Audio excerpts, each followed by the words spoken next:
Going live. Let's press the button. I'm live, apparently, but there's always a delay. There's always a delay. Hi, I'm Scott. I'm bang on. Okay, so I'm live. Wicked. Oh, pop out chat. Let's get that popped out. You've been popped. You were in chat. You got popped then. You didn't know it, but you did. I popped you out. So now I can see the window I'm streaming from. The chat. That's you. That's you. We've got this window. What's this? This is like... It's a little doggy head. Hey, Paul. We might have a visitor today. We might have a visitor today. This is a little video of Paul Gascoigne, Paul Whitehouse, and Bob Mortimer. I was going to call him Monkhouse then. Bob Mortimer, Monkfish, Bob Monkfish. They're all out there fishing. Now, I'm a vegan. I don't do fishing. I just put the line in the water with no hook. But these are nice lads. They're nice men. So they're people I respect. And they've got some interesting stuff just to say gently while they're fishing. It's an interesting interview. I find it interesting.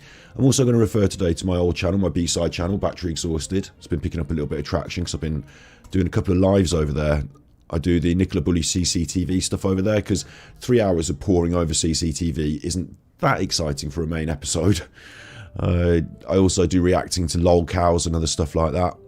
Recently dropped a video about some chuffer, some idiot chuffer. Like stuff with the B-side, stuff that I don't want to make a big song and dance about on the main channel, and stuff that's just B-side content as well. Our first house flip on House Flipper. It's just a really relaxing, calm game. We might do some more of that in the near future. I thought I'd get on a little bit earlier today. Daytime shows will get you the sack. Hello in chat. Baba Yaga, Funky, ABC, The Bishop, What the Hen, Scorpio Nads, Magda, Louise P, Wendy Shepherd, What the Hen, Louise. Yeah. Hello everyone in chat. Obviously, I've been through it in the mill recently, haven't I? So we're gonna. Today's is a calm. It's to get me back in the flow. I want to jump back on the horse. Recently, I've been through this edge of it right now. You know, he's sort of holding on there. And if he drops off the edge of the cliff, it ain't booking him in for the IV. It's taking him in, and you know, last day. And I think today even like he slept on my bed last night. I cleaned up his sick in the morning, and then I took the dog for a walk, gave him a bath, sat with the cat, had a cuddle with him. And I felt like the cat was sort of saying, like, you know, I'm happy now. Like, we can go now. I'm okay now. No, you don't. Recently, I've been through this. And like, obviously, it broke my heart. A lot of you have been giving me really nice messages. It's okay if I feel upset. It's okay if I like cry a little bit. But today's episode is not about sadness. So I don't want to make sadness a predominant feature of the channel. So it's natural for us to feel things because we're human, but that's not what today's episode is about. Today's episode is about success and joy. 5,000 subscribers. I'm so grateful. No, you can't imagine. You can't imagine. I'll let you know a little bit about how grateful I am today. That's the main thing. It's about gratitude. Okay. And I will tell you a little bit about Omar. Just a little, because lots of people have been sending me lovely messages over here where I put a little post. Over there where I put a couple of posts, and I want to show you a little video that really makes me, you know, feel something. But so Omar, you know, for those that don't know, for anyone that does or whatever, I've had animals all my life, like lots of us, you know, we've had animals all our life. Hello everyone. Hello Palumbo. I wanted to say Palumbo, we were in a discussion about something in one of the comments. I don't want to fall out, like we have different opinions on a comment thing. I can't remember what it was even now, so don't think that I think about that. Just think of you as being like a nice person in the chat. So, yeah, it is very raw at the moment. I'm grieving. Yeah, I am absolutely. I've had one day off stream. I do want to push forward. So Omar was this cat, right? I've always had animals. You see in the background, there's a cat tower in that picture. That's not his cat tower. We had this other cat. We had Shakima, who my sister got when she was a kitten. Not when my sister was a kitten, when Shakima was a kitten. And we had a doggy as well. At the time, I had Navin, the rescue dog. Navin, a big chuffing rescue dog. If I go to Battery Exhausted and search for him, I will always find him. Navin, this rescue dog.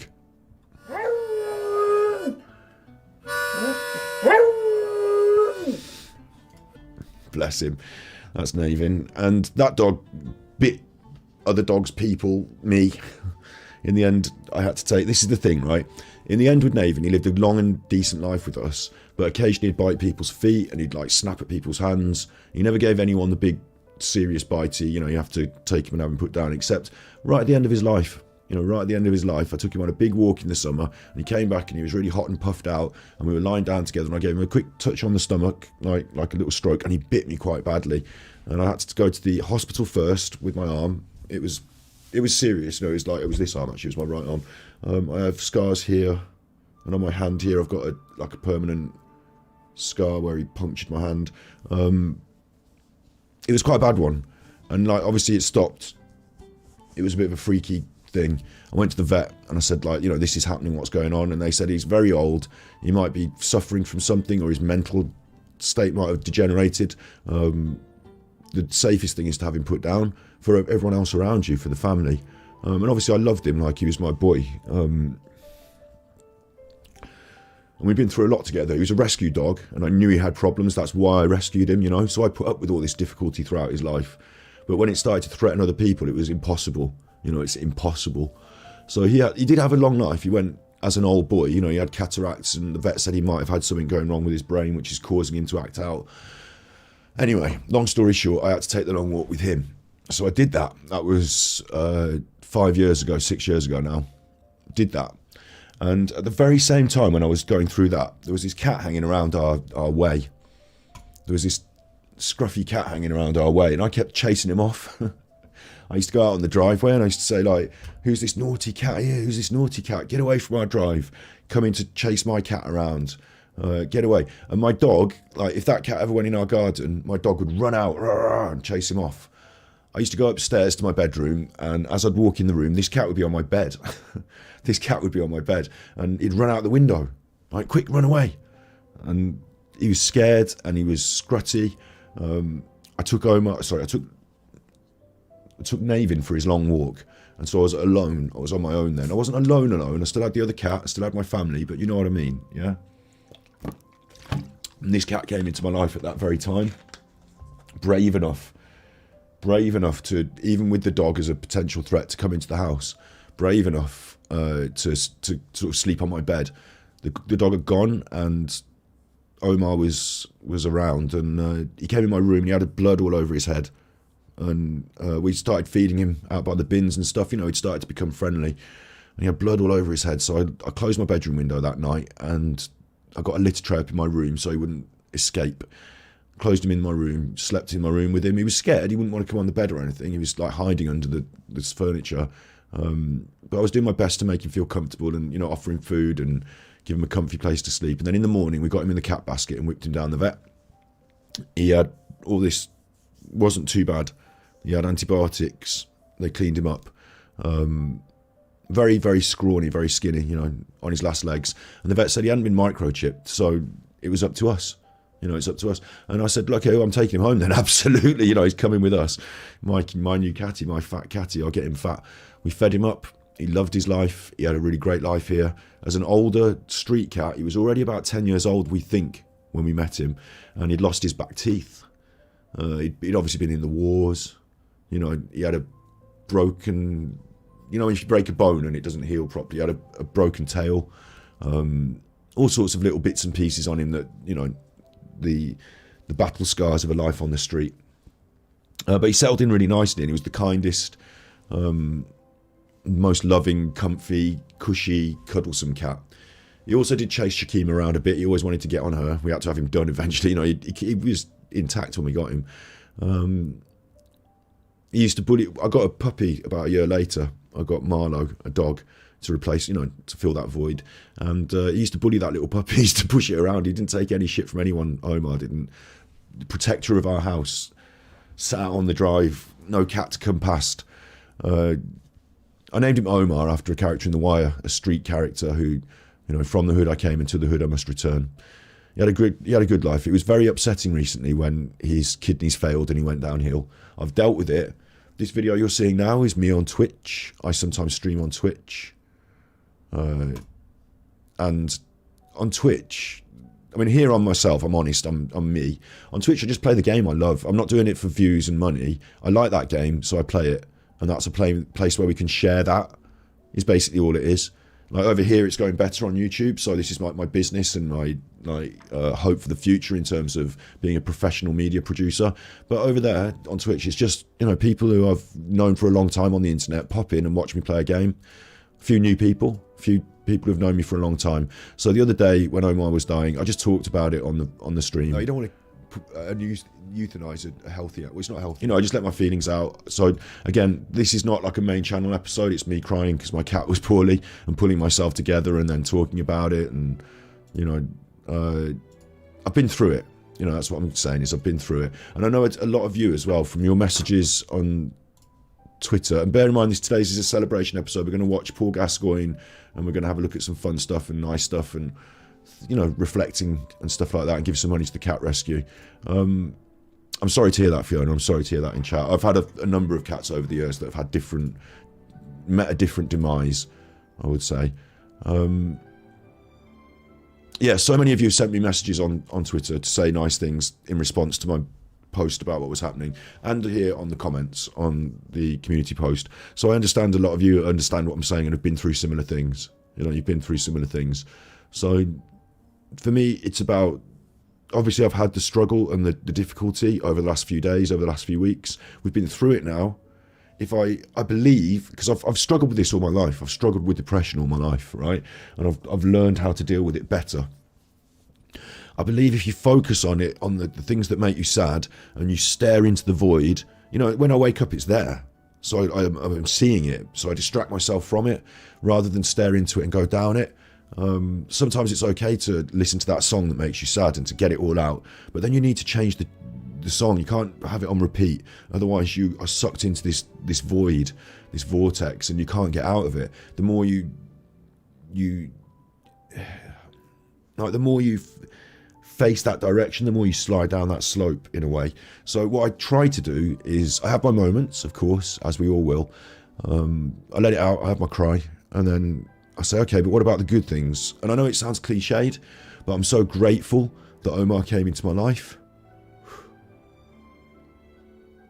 I am grateful for that. At the time, you know, I needed that. And I got a different cat. I had Shakima, but she's a different kettle of fish. You know, she didn't like a nice big cuddle like Omar did. I'm on the Aldi. This is a new one. Mum got this from Aldi. It looks posh, but it's from Aldi, so I quite like it. I needed that, and I was lucky to have it, and he was lucky to have me, you know. So our time together was all good, apart from the end, which was tough. But I suppose now that I've got you in this frame of mind, I'll show you this. This is a beautiful, beautiful video that was made by Dinosaur Couch. So this is an advert for coffee, but this is something like, you know, I actually kind of think on and I don't know, it's probably pull at your heartstrings, so trigger warning, you know, trigger warning, but this is nice. And I actually think it helps in a way to think in this way. I don't know. How did you die? I was hugging my best friend. Exactly. You know, that's how he went out. And that's what he knew of it, you know. When he got older, when he got sick, I didn't want him to suffer. So we got up to the point where he could have gone on another couple of days. But during those days, there would have been a point where it got too much. I don't want him to reach that point. So at stage 3 kidney disease, I took him. Stage 4 is incontinence, is blindness, is, you know, I took him just before that. This, you know, trigger warning, I'll make you cry. Yeah, we'll pull it together. We'll pull ourselves together. You know, we will cry over these things. If you feel these things about your own loves and your own heart, that's fine. That's what I'm saying. I think it's okay to cry sometimes. Obviously for me it is. Hello Snips. Yeah, it's a bit more difficult in a way, but not more difficult. We're all human. We all feel the same things. So other people have lost relatives, loved ones, you know, family members that are human. And for all the struggles this has given me, I appreciate others go through other struggles as well. My struggle includes depression, so it doesn't help, but so does others as well. So, you know, I'm here for everyone else as well. I'm sharing my feelings because I think it's honest, raw and real, and I think that people might be able to get something out of it. because at the end of it, I'm not going to give in. We're not going to be cowed by this. We're not going to be beaten by this. Those moments where I've been sat on the floor and crying, and the moments where I feel to myself, I have to pull myself together and pick myself up and get out of this, because sometimes no one else is there to do it. So you have to lift yourself up by your hair. You have to drag yourself out the sea. And your lowest ebb, if you can turn that corner at your lowest ebb, you know, at your lowest, we can get into if in a minute. If you can turn that corner, then you've done the hardest part. And it might just be getting through 10 minutes. It might be getting up off the floor, washing your face, having a cup of tea and standing out in the garden for 10 minutes and seeing if I can get through this next 10 minutes. But if you do 10 minutes, you can do the next 10, you can do 20. And the next time you hit your lowest ebb, you can drag yourself up again and do a half hour. And if you can do half an hour, you'll get through an hour. And then you'll feel bad again, and it'll all come around, and you'll be overcome by it. But you won't sink in these waves. This is why I love Deadliest Catch so much. You know, it's funny that I'm choosing fishing today. There's something about Deadliest Catch that I'm not going to play the episodes and do everything now. We'll do it as a different episode. But fighting against the elements and not being sunk, not allowing yourself to sink. You know, the ocean is deep, it's dark, it's vast, and one day we all return to it. But right now, I'm going to fight, and I'm going to fight and stand up. And if you can do that, like I said, if you can do it for 10 minutes, you can do it for an hour. And if you do that, you put those hours together and you're getting through the days. And before you know it, it's been months and years and things change. So you have to just fight you have to fight in order to see the light. You know, you have to fight your way through the storm. And it's hard for people, and people need help doing it. So this is my way of saying that, you know, you can do it. You can do it. So yeah, I'm going to play this little video. It is only 2 minutes long.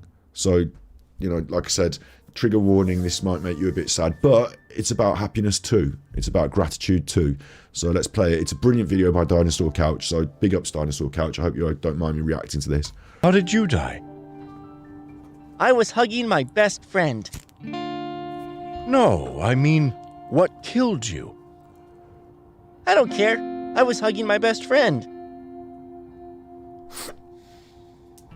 Let's move on. Before I can let you into heaven, I need to check that you lived a good life. Good boy! Good boy! Good boy! Good boy! Good boy! Good boy! Good boy! Very good, it seems. You're in. Very good. How am I supposed to enjoy heaven when he's down there like that? Well, don't worry. I'm not completely, like I said, I'm not completely end game here. I'm pulling it round, Omar. No, you don't have to worry about me. I'll fight, you know. But for some of us, like when I lost the dog as well, there was a year without a dog. I did have Omar, but I did get a dog again. You know, I did get a dog again. Don't worry. We'll send another dog to ease his pain. But first, you have to train her. Okay, the first thing you gotta know is what to do when he's sad. Walk. I'm too depressed. Walk! I hate you for making me do this. I love you for making me do this. I'm going to stop that there. It goes on a bit more about what to do when he's happy, but, you know, Dinosaur Couch, I'll pop the link, copy and paste it into the chat, if anyone wants that. This is a key moment for me, and it was so important that, like, you know, this is about gratitude, remember? This is about 5,000 subs. It's about changes in life and moving through them. So when I got Marlo as a little puppy, have I got any video of Marlo on here? I don't know if I have. But when I got Marlo as a little puppy, you know, he wanted this. He wanted to walk. He wanted to go out. He wanted to do things. And there is still a part of me that felt, you know, sad in a way, because I'm starting again with a new friend and I'd lost an old one. That was specifically about dogs, but you know what they say and what's going on here. You know, this walking, this getting out. I talk about it on stream. You know, changing your view, taking a walk, taking a break. Mental health is so important. The cognitive triangle is your feelings, your thoughts, and your behaviours. And if you change your behaviours, even if you feel and think difficult, it can help to change your feelings and thoughts. So this sort of thing, you know, not sitting and grief is a strange thing. It's different for everyone, and I understand that everyone has to go through a period of mourning. And for me, I feel it's really, and this might be right for everyone, so I shouldn't speak for everyone, but I think it is right for everyone as well, so for you as well. I think it's important that we don't spend too long in this grief and allow it to, this is the void again, isn't it? This is the, you turn away. You've got to turn back, you've got to try. And what's beautiful about this is the way that little pup, doesn't know any of it, just wants to enjoy the world. And at first, you're in that difficult frame of mind, but you come through it and get out of it and move forward. You move forward. So I wanted to share that, and I wanted to say thank you to everyone who has said something nice. I've been tweeting it, I've been keeping people updated on Twitter, and I did a community post because I've not been on stream. And thank you. There's so many of you with your beautiful messages. Look at them all. So I'm not alone in this. That's just on that one post as well. There's more on the other. So I'm not alone in this, right? I know that we all, most of us, some of us, we felt this. And we just got to, like I say, you've got to be able to take the gratitude, the beauty out of it. So I'm so grateful that I had that experience with that cat. I'm so grateful that we went on that journey together, and that at the end I was there with him. I'm grateful for that.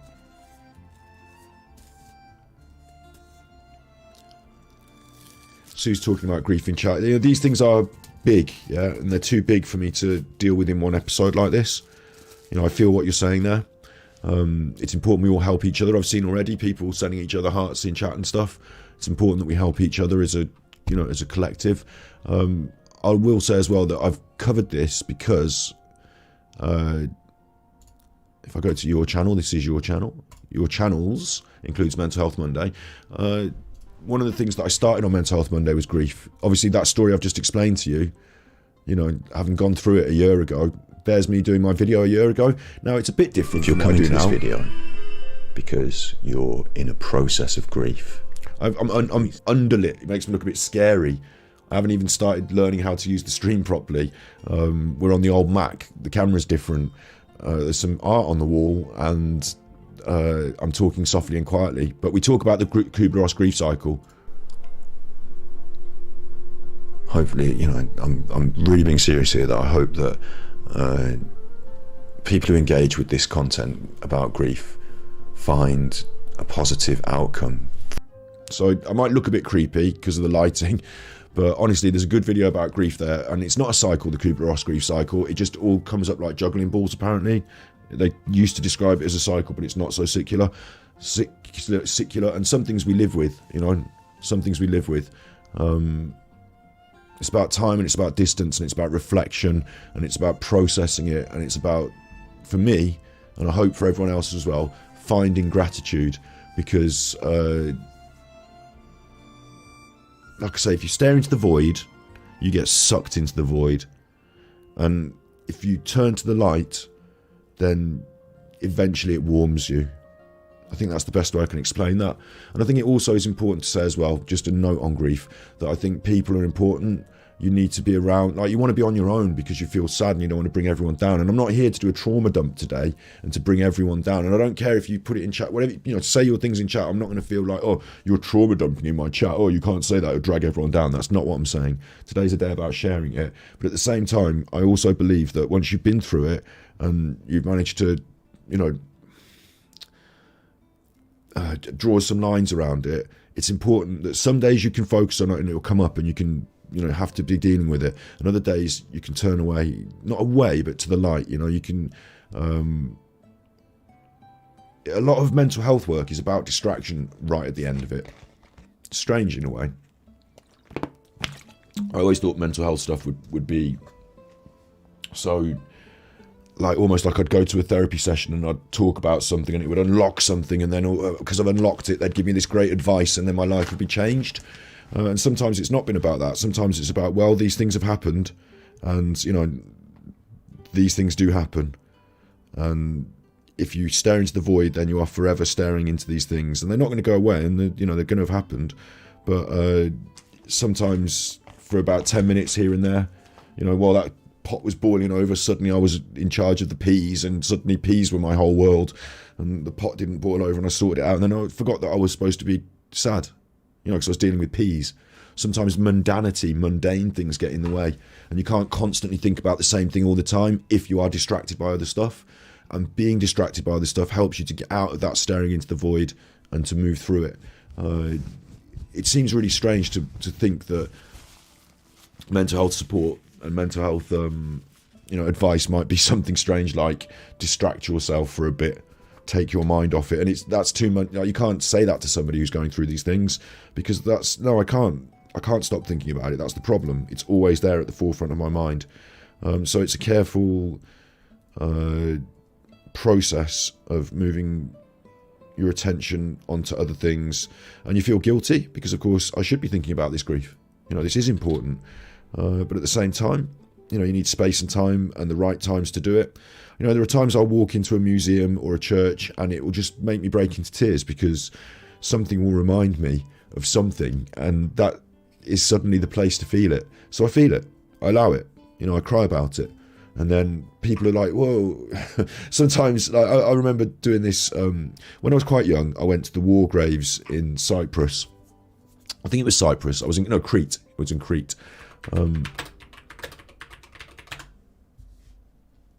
So I was on a little cheeky holiday with my girlfriend. I was like a late teenager, early 20s. And we'd gone on this, cheap package holiday thing to Crete, little hotel by the sea. You know what I'm talking about, these sort of things. And actually, is this a video? It's got an advert on it.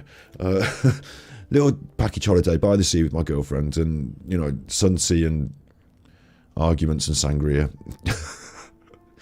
The offer was there to go to a trip, and it was either go and see the dolphins. You know what they do? They'd say, sign up for this trip and you can go and see the dolphins, or sign up for this trip and you can go and see the museum, or whatever, and you all get on the bus and then you all go and do it as like a group from a hotel. Well, one of the options was, it was like the dolphins or the war graves, and I don't know what possessed me, because I should have gone to swim with the dolphins, but I went to the war graves. Like, me and my girlfriend went to the war graves with, got on a bus, drove to this place, and then they dropped us off, and then we had an hour walking around here. And I just couldn't stop crying. It wasn't like I was going, wasn't making noises or falling apart mentally, so to speak. I didn't collapse into a heap as I have done in the past when trauma has hit. Instead, it was just, I couldn't hold it from behind my eyes. The tears were just falling. And I know why. Obviously I know why, is because I feel this great respect for these people. And each one of those headstones represents 10, doesn't it? I know it represents one specific, but there were so many more. This is just a small shaving of the loss. And I've felt that through the years, because I'm British. We talk about it as our culture. But I'm in Crete here, so these are not British people that necessarily, like Tommies and Johns and, these are Greek people and people from anywhere. This is the thing about that war. It's like we all got together to fight, didn't we? We all stood together as a group. And it didn't matter if you were European or French, as long as you weren't German. Sorry, Germany. It's not my fault. I didn't do it. Anyway, I went to these war graves. I couldn't stop crying. I remember as well, I had to keep my sunglasses on. People thought I was weird. They did, because they were out for a little day out, take some photos, walk around, have a chat, look at the memorial. And there's this young lad just bawling his eyes out, and I don't know. I don't think that was I think that was okay. I think it just, the emotion came to me. I understand why I feel it. I just let it out.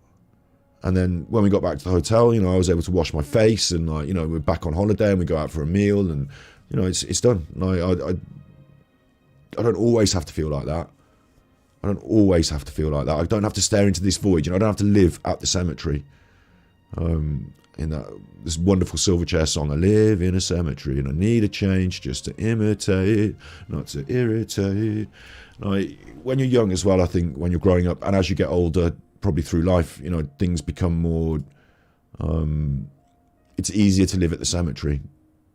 It feels like it's your home. but it's not yet. We're still alive. You know, if you're here in chat, we're still alive. We've still got things that we can do. There's still oranges to taste and sun to warm us, and it feels like tasteless or cold, but that's part of the depression, that's part of the void, and the more you turn towards the light, the more you can feel and be healed. So yeah, interesting concept. So I'm okay, yeah, I'm going to be okay. I'm here to support other people. I've done videos about it on Mental Health Monday. If you don't feel it and allow it to pass through you, then I wouldn't say you were human. So if you're feeling it and these things go on, that's great. That means you're human. And everything in waves, going back to this actually, it's by the sea. Everything in waves. Let me get a shot with the sea in it. Everything in waves. The tides come in and they retreat. The sun rotates. No, the earth rotates around the sun, doesn't it? I nearly got that wrong. But everything in waves. You're happy, you're sad. You're happy, you're sad. You know, it's alternating feelings. It's the day, the night, the cycles, the processes. We're all constantly on a process. Everything is energy transference. I'm not talking woo magic. Everything is energy transference. And everything comes and goes in waves. Light, sound. If life were not this wave pattern, then it would be a straight line and it wouldn't feel the same. So if you are on the lows, they are the inverse of the highs. And you've just got to ride them through to get up to those highs again. And when you're at those highs, it's important to remember. It's important to remember, and I will do this now, and then we'll get on to poor Gascoigne fishing. It's important to remember this.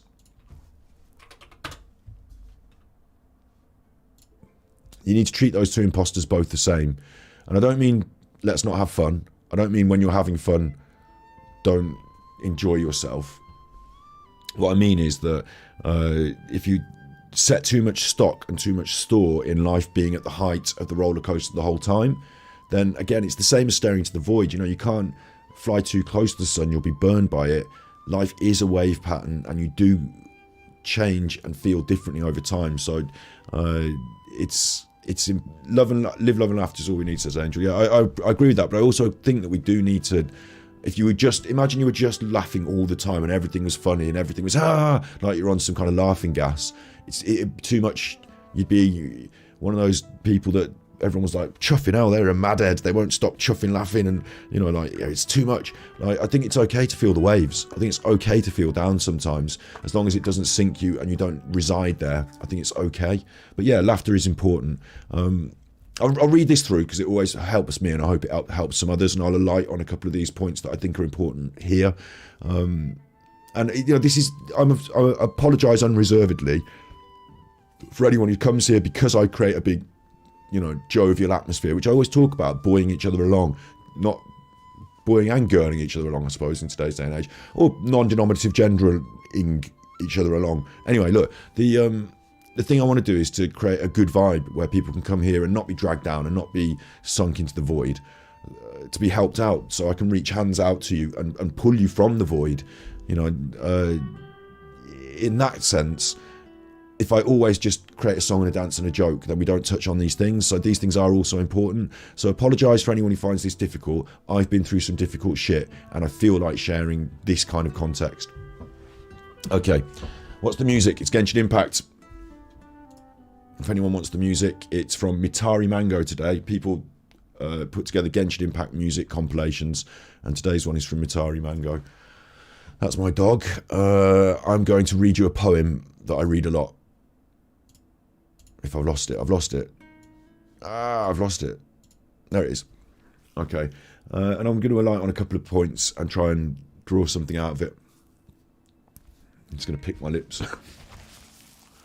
Obviously, I'm drinking a lot of chocolate milk, and I've been a little cry. I'm probably not looking my you know, I haven't shaved my beard or any of that. I haven't even got my hat on properly. Look, anyway, if you can keep your head when all about you are losing theirs and blaming it on you, if you can trust yourself when all men doubt you, but make allowance for their doubting too, if you can wait and not be tired by waiting, or being lied about, don't deal in lies. Or being hated, don't give way to hating. Don't look too good. Don't talk too wise. If you can dream and not make dreams your master, if you can think but not make thoughts your aim, if you can meet with triumph and disaster and treat the two impostors just the same, if you can bear to hear the truth you've spoken, twisted by knaves to make a trap for fools, or watch the things you've given your life to broken, and stoop and build them up with worn out tools. If you can make one heap of all of your winnings, risk it on one turn of pitch and toss, and lose and start again at your beginnings, and never breathe a word about your loss. If you can force your heart and your nerve and your sinew to serve your turn long after they're gone,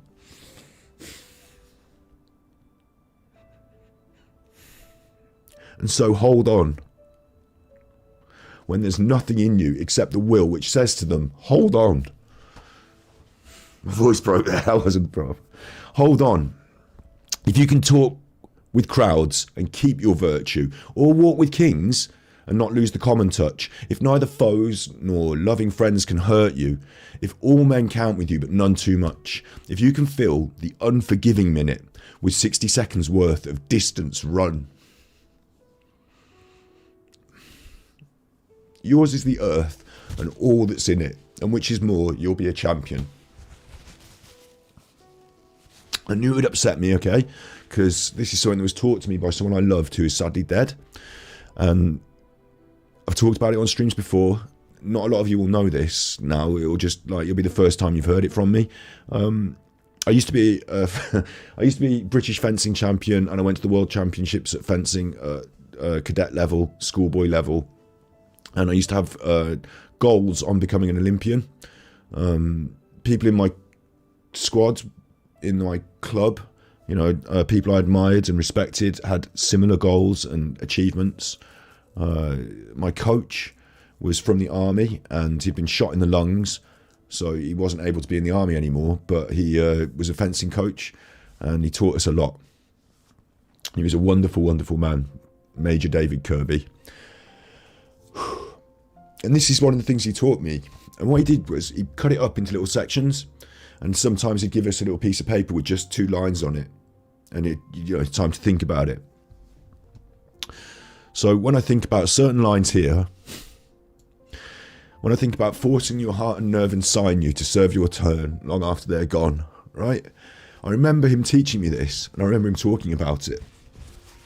And what's so interesting is that now he is gone, and yet he is serving through me. Like, I'm sharing the same message, so I think that's good. You've got to hold on, yeah? There's the first thing. You've got to hold on, and all you have inside you is the will. You force your heart, you force your nerve. You're scared.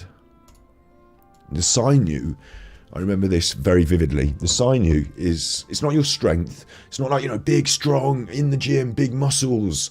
Your sinew is when you're withered and weary, and it's just the things that hold you together. It's the strings that hold you together, when you're at your wit's end. Do you know what I mean? And at those moments, you force your heart and nerve and sinew to serve your turn long after they're gone. Because all that's left inside you is the will, which says hold on. And that's the most important factor. You start with the words, you start with the will, hold on. You get hold of that and you push through. So that's important. That's part of what we're talking about today. Another aspect is I wanted to alight on a couple of things from these earlier passages. If you can dream and not make dreams your master. I dreamed funny last night, and I could have stayed in bed and attempted to go back to that space where my subconscious is digging through things, but that's not the aim of my life. I can dream. I've also got high hopes for this stream. We hit 5k today. This is a celebration. I know I'm crying on my celebration. This is a celebration day. We hit 5k. Someone's knocking on my window. Literally on my window.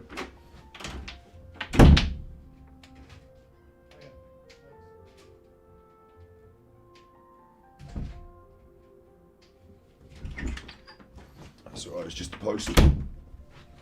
Oosh. We hit 5k. It's a celebration day, right? I've got dreams, I've got aims. I would love to reach that YouTube button.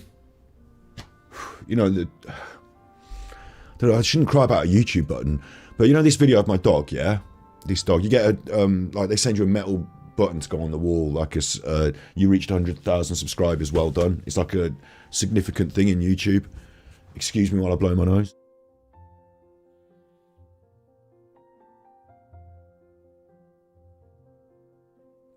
Like, I'm not going to give you a life story now, but I've been on YouTube for a long time, and I haven't always taken it particularly seriously. Okay? April 2014 was when I opened my first channel, I think. So I haven't always taken it particularly seriously, but I've been around for a long time. Now I'm taking it seriously. Now I want this to be my sustainable base for my media production growth, and I want to hit those numbers. You know, I want to hit that button. I don't need 1 million. I don't need to be Jake Paul. But I've got a goal in mind now. We've hit 5k. I want 50k. You know, next goal, next target is 10k, and then it's 50k, and then it's the 100k. And if we do the 100k, I will be so grateful. That will be like my dream. Yeah, but I can't make dreams my master. 100k on YouTube can't be the only thing. You know, I can't say, right, well, what gets me the most views today? Oh, I'll do the most sensational thing, and let's follow the algorithm come what may, and I can't make it my master. You know, my dreams are not my master. If you can think and not make thoughts your aim, I can sit around and think, oh God, can I? You know, if you want me to think about that cat, or if you want me to think about that dog, I can sit around and think. And where does it go? You know, if I stare into that void, how hard can I stare into the void? Perfect choice of song here. How hard can I stare into that void? I can sit around and think. But thoughts are not my aim. I need to do things. I need to achieve things. You know, I need to make realities my aim. In the real world, you know, while I'm sat there thinking, staring into the void, there are people in my life that I love that are struggling through things as well. Like, we took the cat to the vet. It wasn't just me, was it? My sister came, the family rallied. My mother came to the vet with. My mum seemed to be more upset than I imagined, you know, and I had to hold the cat while he died. But the first thing I did was hold my mum and give her a hug and say thank you.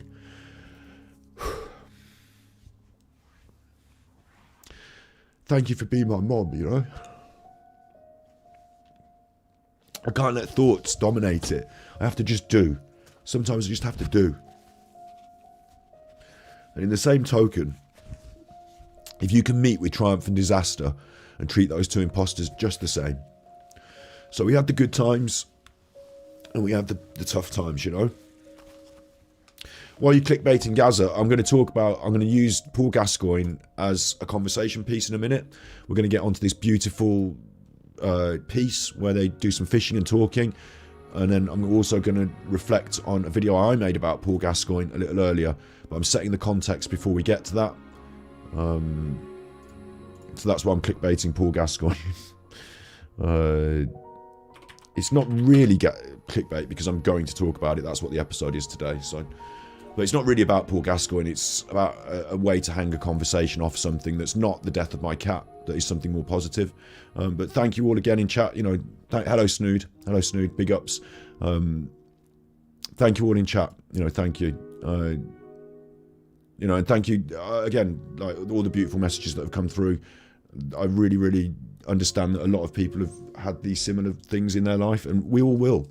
So that's humanity. That's who we are. So that's okay. It's not that I have to let it defeat me and beat me. It's that it's okay. It is what it is. If you can meet with triumph and disaster and treat the two imposters just the same, they're both imposters. You know, if I hit 100,000 views, sorry, if I hit 100,000 subscribers and I get a YouTube play button and I put it on my wall and that's my master and my aim, remember my dream, my goal, and I get it, I have to just treat that the same as if I lose everything. We talk about it in one turn of pitch and toss. I have to be able to take the risks, to take the high times and the low times. And like I said earlier, I'm not a tittering goon. I'm not going to be laughing at everything.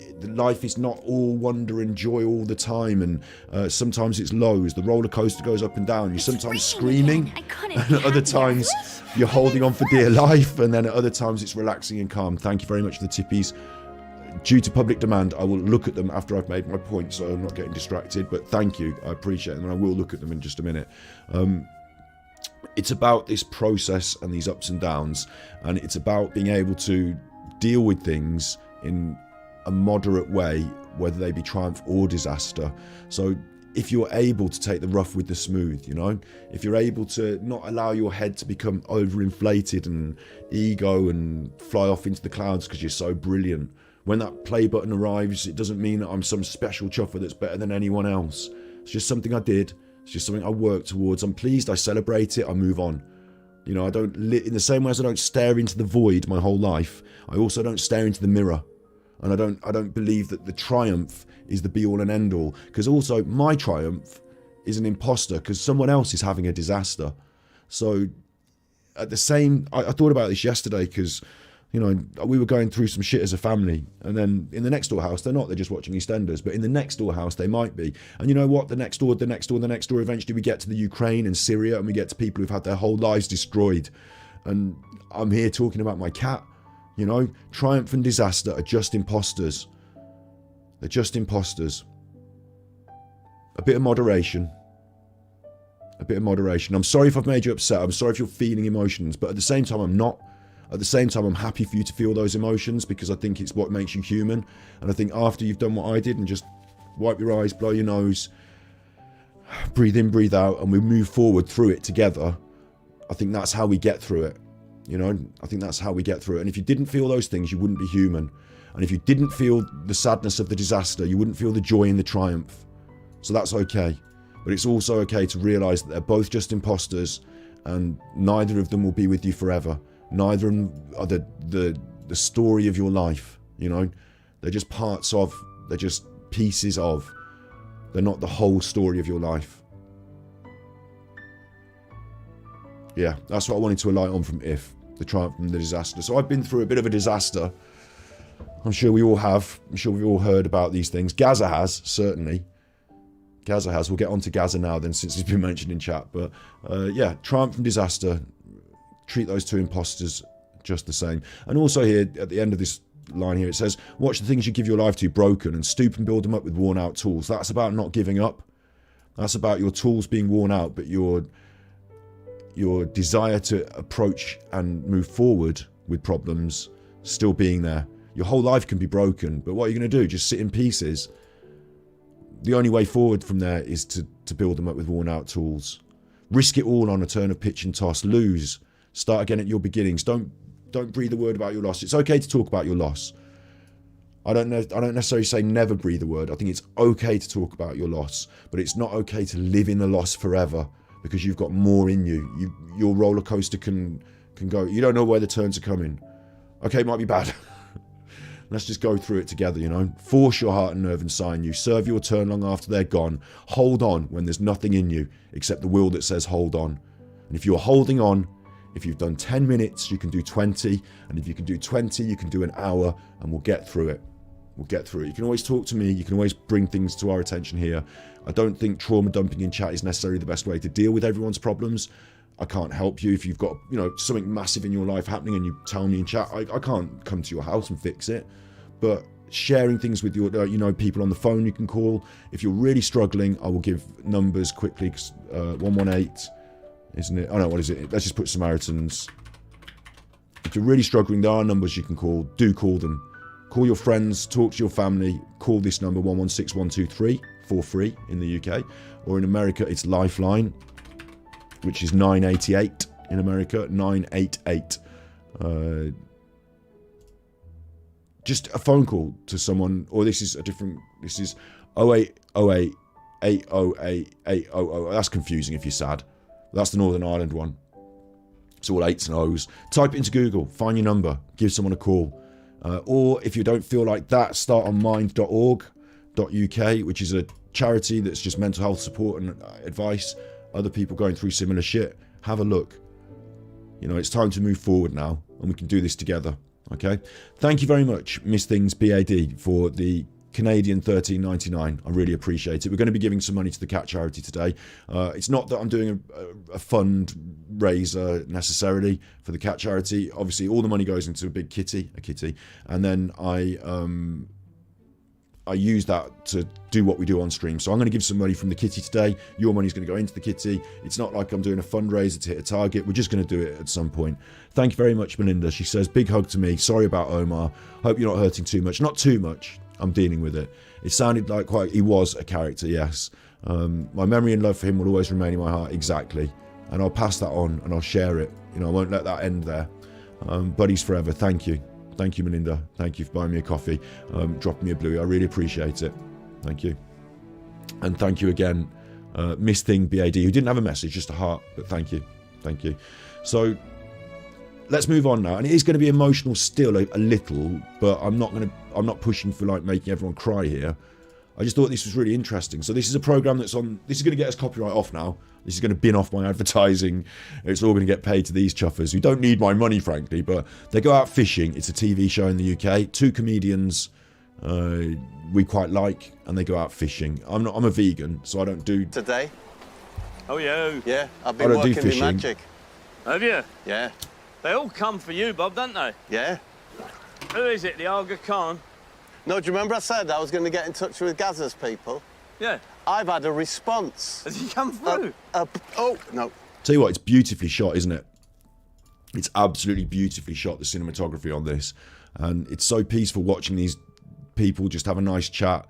Just, you know, nice people that you like. They almost feel like the nation's grandparents getting on for now, Paul and Bob. Bob's been through heart, so I still think of them as young men, you know, jovial young men, but you know, they're getting on a bit now and they're doing this beautiful program. Fishing, okay, for me being vegan, don't disturb the fish, let's not put them through the trauma and all that. I can go and stand on the bank with just a piece of string and no hook. I'm all right with that. And if other people do fishing, it's like humanity has evolved over a long period of time, and over the last little few years veganism has really started to take off in a more modern scientific way.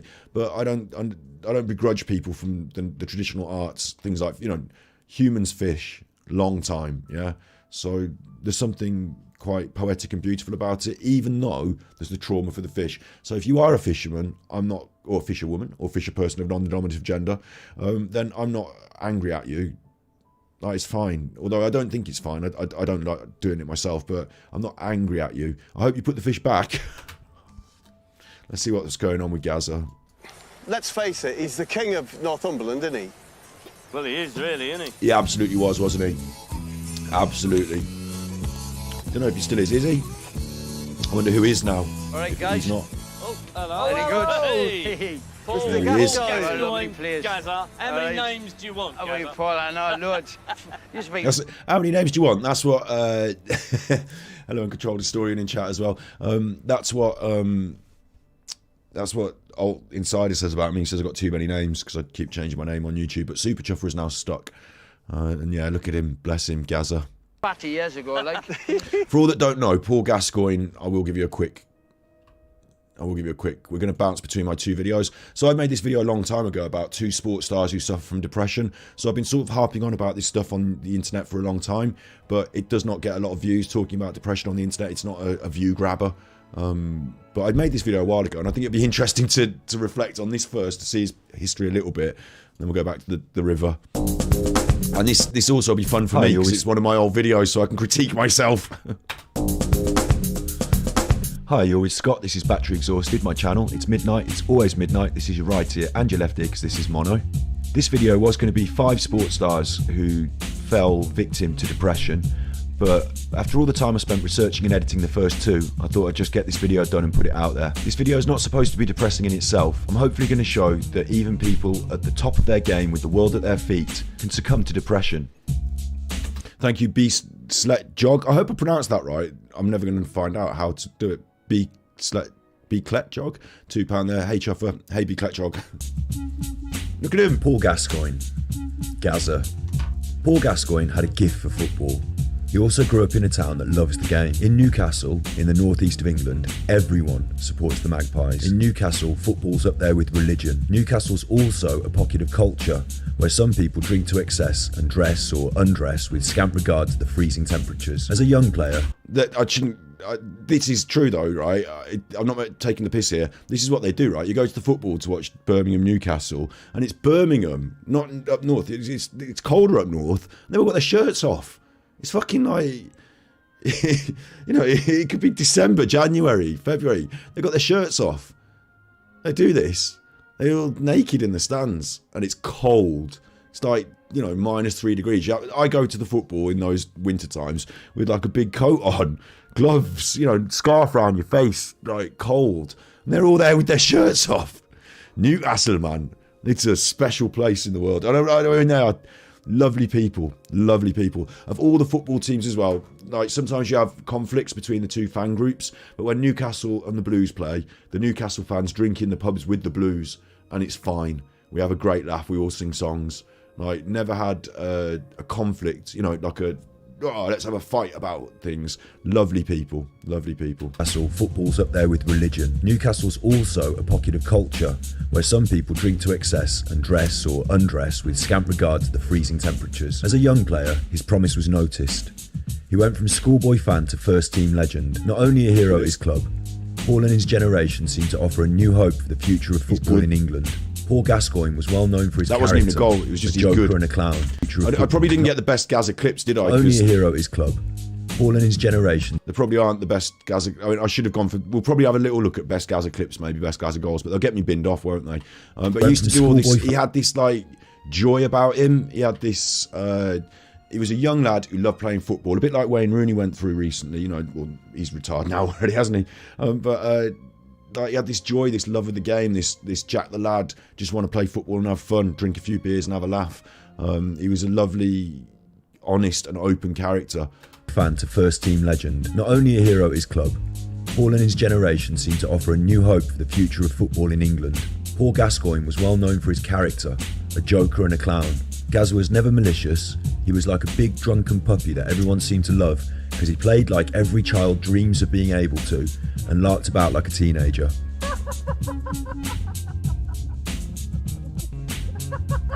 Sadly, his career was marred by tragic circumstance that led to a fragile mindset and a turn to the drink.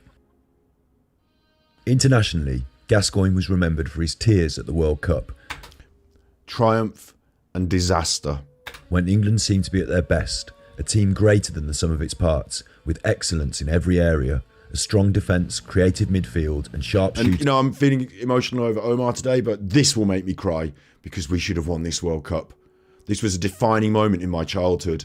We should have won this World Cup.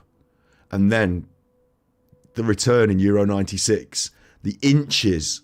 How did he not slide it in? How did he not reach it? If he hadn't broke his leg, maybe he would have. We were inches from Euro 90. That's going to make me cry as well. So. The striker.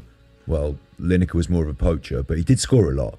Anyway, Paul was part of this great team with a big dream, and he seemed to help everyone to relax and play their best, keeping spirits high with his off-field antics. The serious pressure of waiting to play important World Cup games was negated by the down-to-earth and playful Paul Gascoigne. Tell you what, I'm doing quite a good video here, aren't I? I made quite a good video back then. He was a star, but he was the boy next door made good. In the 1990 World Cup, England had to face Germany in the semi-finals, and to beat the Germans and to progress to the final in the modern era meant everything to the English. Never has a football match meant so much to so many. The old FIFA rule, yellow cards in matches, meant that when Paul was booked for a fairly innocent challenge in the semi-final, why did you do that? Matches meant that when Paul was booked for a fairly innocent challenge in the did kind of chop him down, but the German guy rolled over too much. It wasn't that bad. Don't have to book him. Elimination stage. His whole life he'd dreamed of this journey, and to be booked meant to be banned for a nothing tackle. The boy wonder was left wondering where it had gone wrong. He played on magnificently, but England eventually lost one of the most well-remembered penalty shootouts in football history. And this is something that I've taken through my life.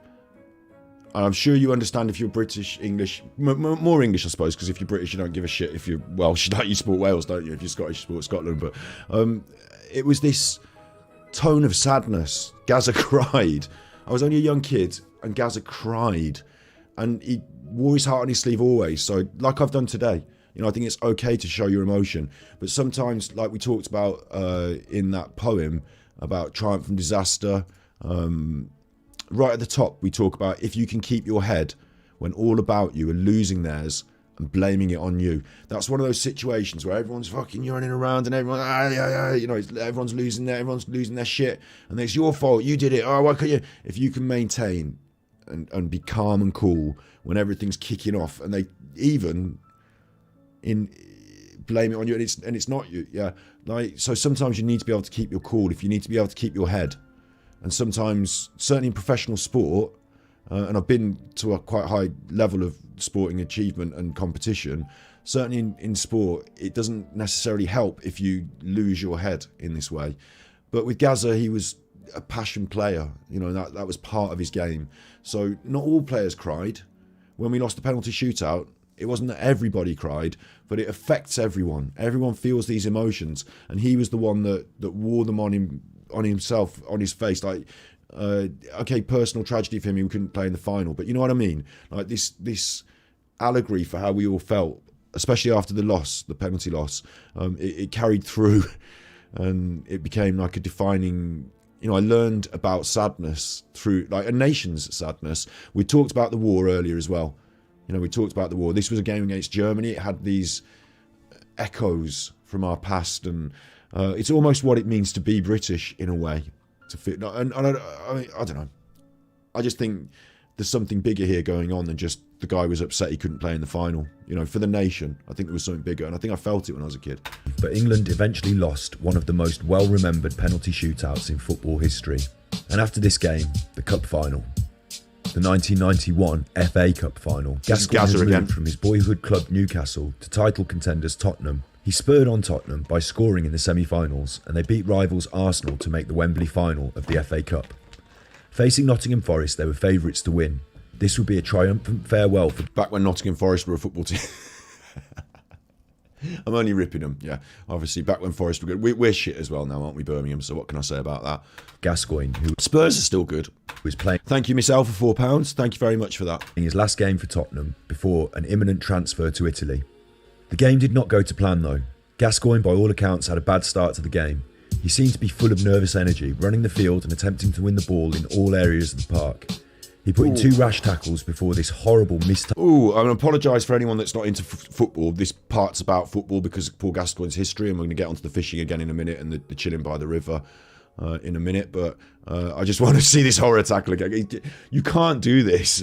These days, that's like you're immediately sent off. You don't get away with it. But I had you sobbing like a nutter, but you're back now. Yeah, exactly. Now we're talking about Gaza's life and other things, and we're going to get from Gaza to Paul there. We've got some Scottish people in chat as well, so I should be aware that not everyone still feels the same about the England football team. But by all accounts, had a bad start to the game. Now, so he seemed to be full of nervous energy, running the field and attempting to win the ball in all areas of the park. He put in 2 rash tackles before this horrible mistimed attempt to win the ball took out Gary Charles. 2 rash tackles before this horrible mistimed attempt to win the ball took out Gary Charles. Break his leg. Crocked himself too. The knee injury put Gascoigne out of the cup final, which Tottenham did go on to win. But worse than missing the game, Gascoigne required extensive treatment and a long recovery process. He'd be out the game for a year. Some say this was an end to the glory days for Paul. He did return to football to play for Lazio in Italy, before returning to Britain to win... Do you remember that? Go Lazio! And it was actually Accio, but you thought it was Lazio because he moved to Lazio and it was on Channel 4. And then he was in Scotland playing for there's Scotland, Rangers. Look, there's Ali McCoist. So you recognise him. Trophies with Rangers. Many English football fans still felt a sense of pride when it came to Paul Gascoigne, but it was tainted... Do the thing with the... Spray it in his mouth. Yes. The joy. I'm not going to go through all the backstory of that, but the joys...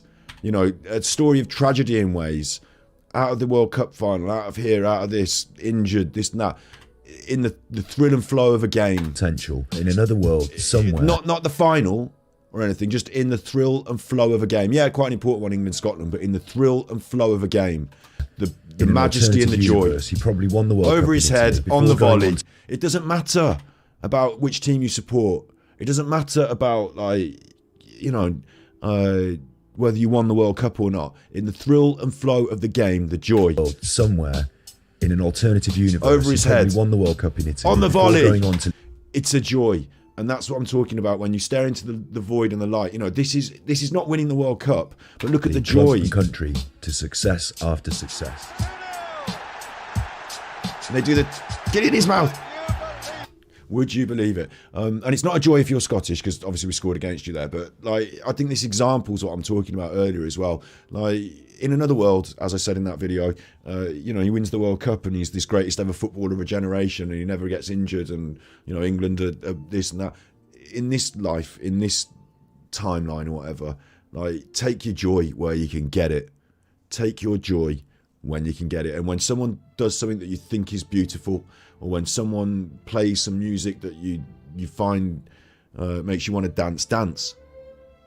You know, dance. Do you know what I'm saying? We're not always going to be dancing. We're not always going to be flicking it over their head and slamming it in on the volley. But when it happens, let's breathe it in and let's live the joy. You know.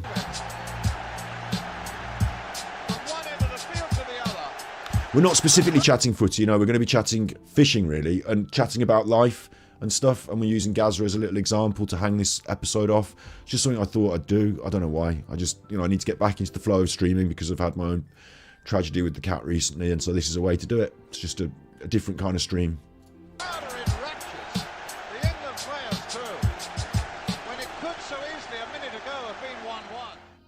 So we're looking at sports I think stars this who is the suffer from reason Paul depression. fell so hard when he fell, because it was all just within his reach. He very nearly had it all, but ultimately he never quite made it to the top of the mountain. Sure, most players will not win a World Cup, but it seemed to be happening. It seemed to be fate. It seemed to be a fairy tale, and so it was even more cruel when reality started to play out like a nightmare rather than a dream. Paul knew how every England fan felt, because even as a top player, in his heart, he was still the same boy who used to watch his heroes at St James's Park on Saturdays. He would be haunted by the ghost of what could have been. In his later career, Paul drank heavily, spending time in and out of rehab.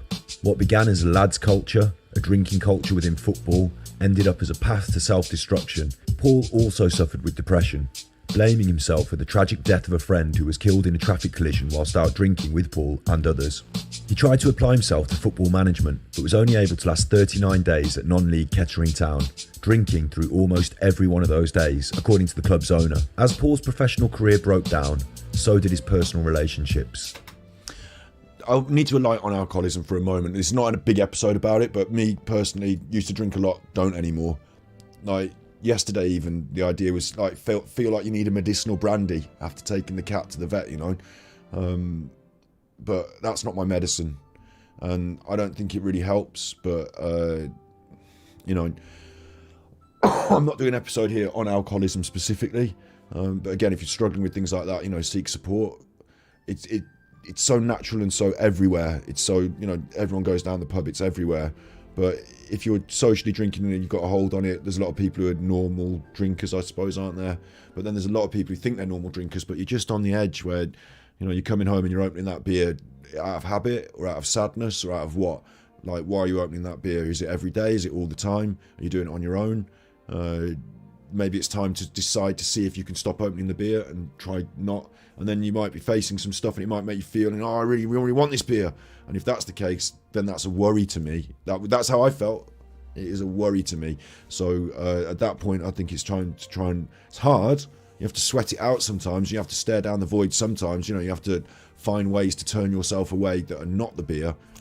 But for Paul, it was very much the alcoholism, wasn't it? So he married his partner of 6 years in '96. Sorry, I'm not keeping a good check on everything in chat. People are saying, bye, Brian.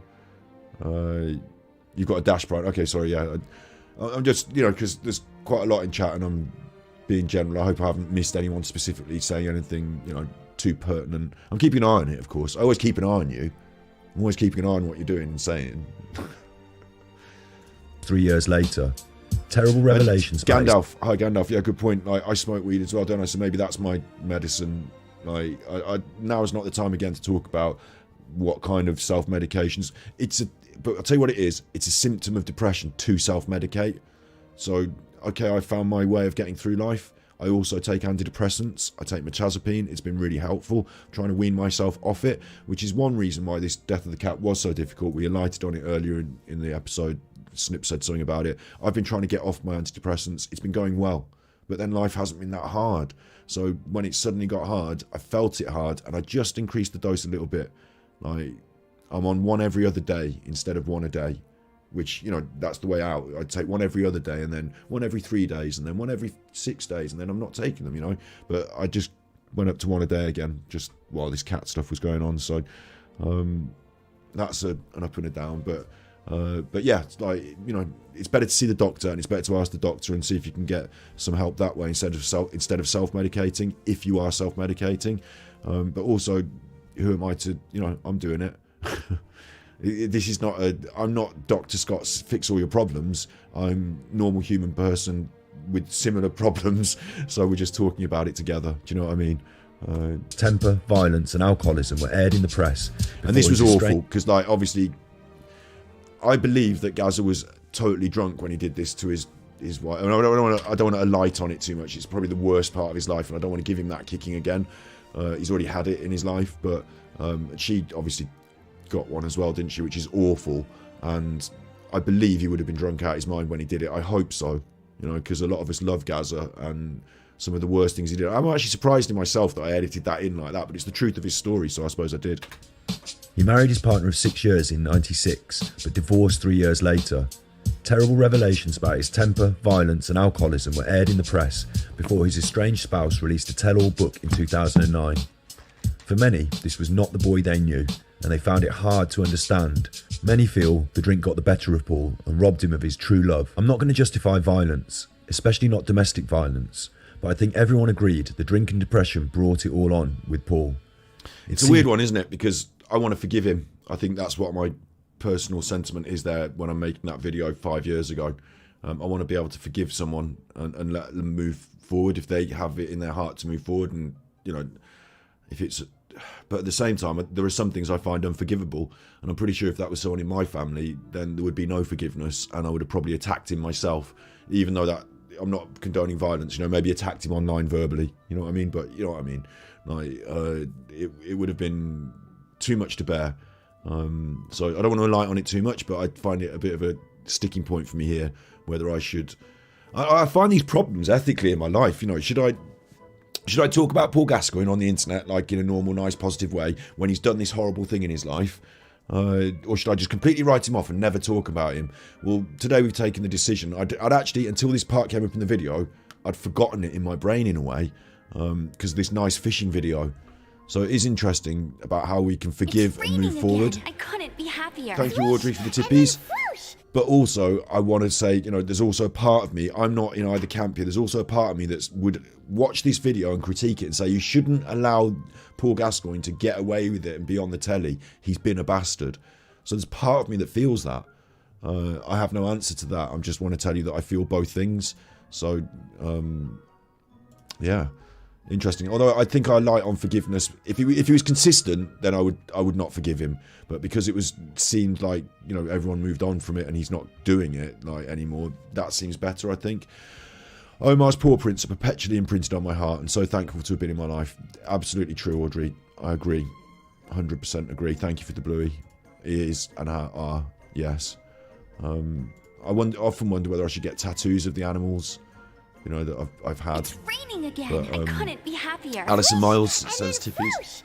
But I think just the fact that we've done it together is enough. You know, I don't think I need to draw a picture of them on my body necessarily for me to remember. But thank you very much, Alison, for the tippies. At the right opportune moment today, while we were talking, I'm doing the tippies. Perfect time to do it. Well done.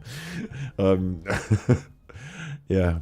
I find this really difficult, the domestic violence bit. But you know, it's part of his story. Let's move through it. Very unnatural to think of the lovable Paul Gascoigne as a wife beater. Even with his own confessions on public record, public opinion did not totally condemn Paul. Many felt sorry for both Paul and his family. This is the thing as well. Having publicly condemned himself, you know, having come out and said sorry, and he doesn't, you know, it's not right for a man to hit a woman. That's the thing he regrets.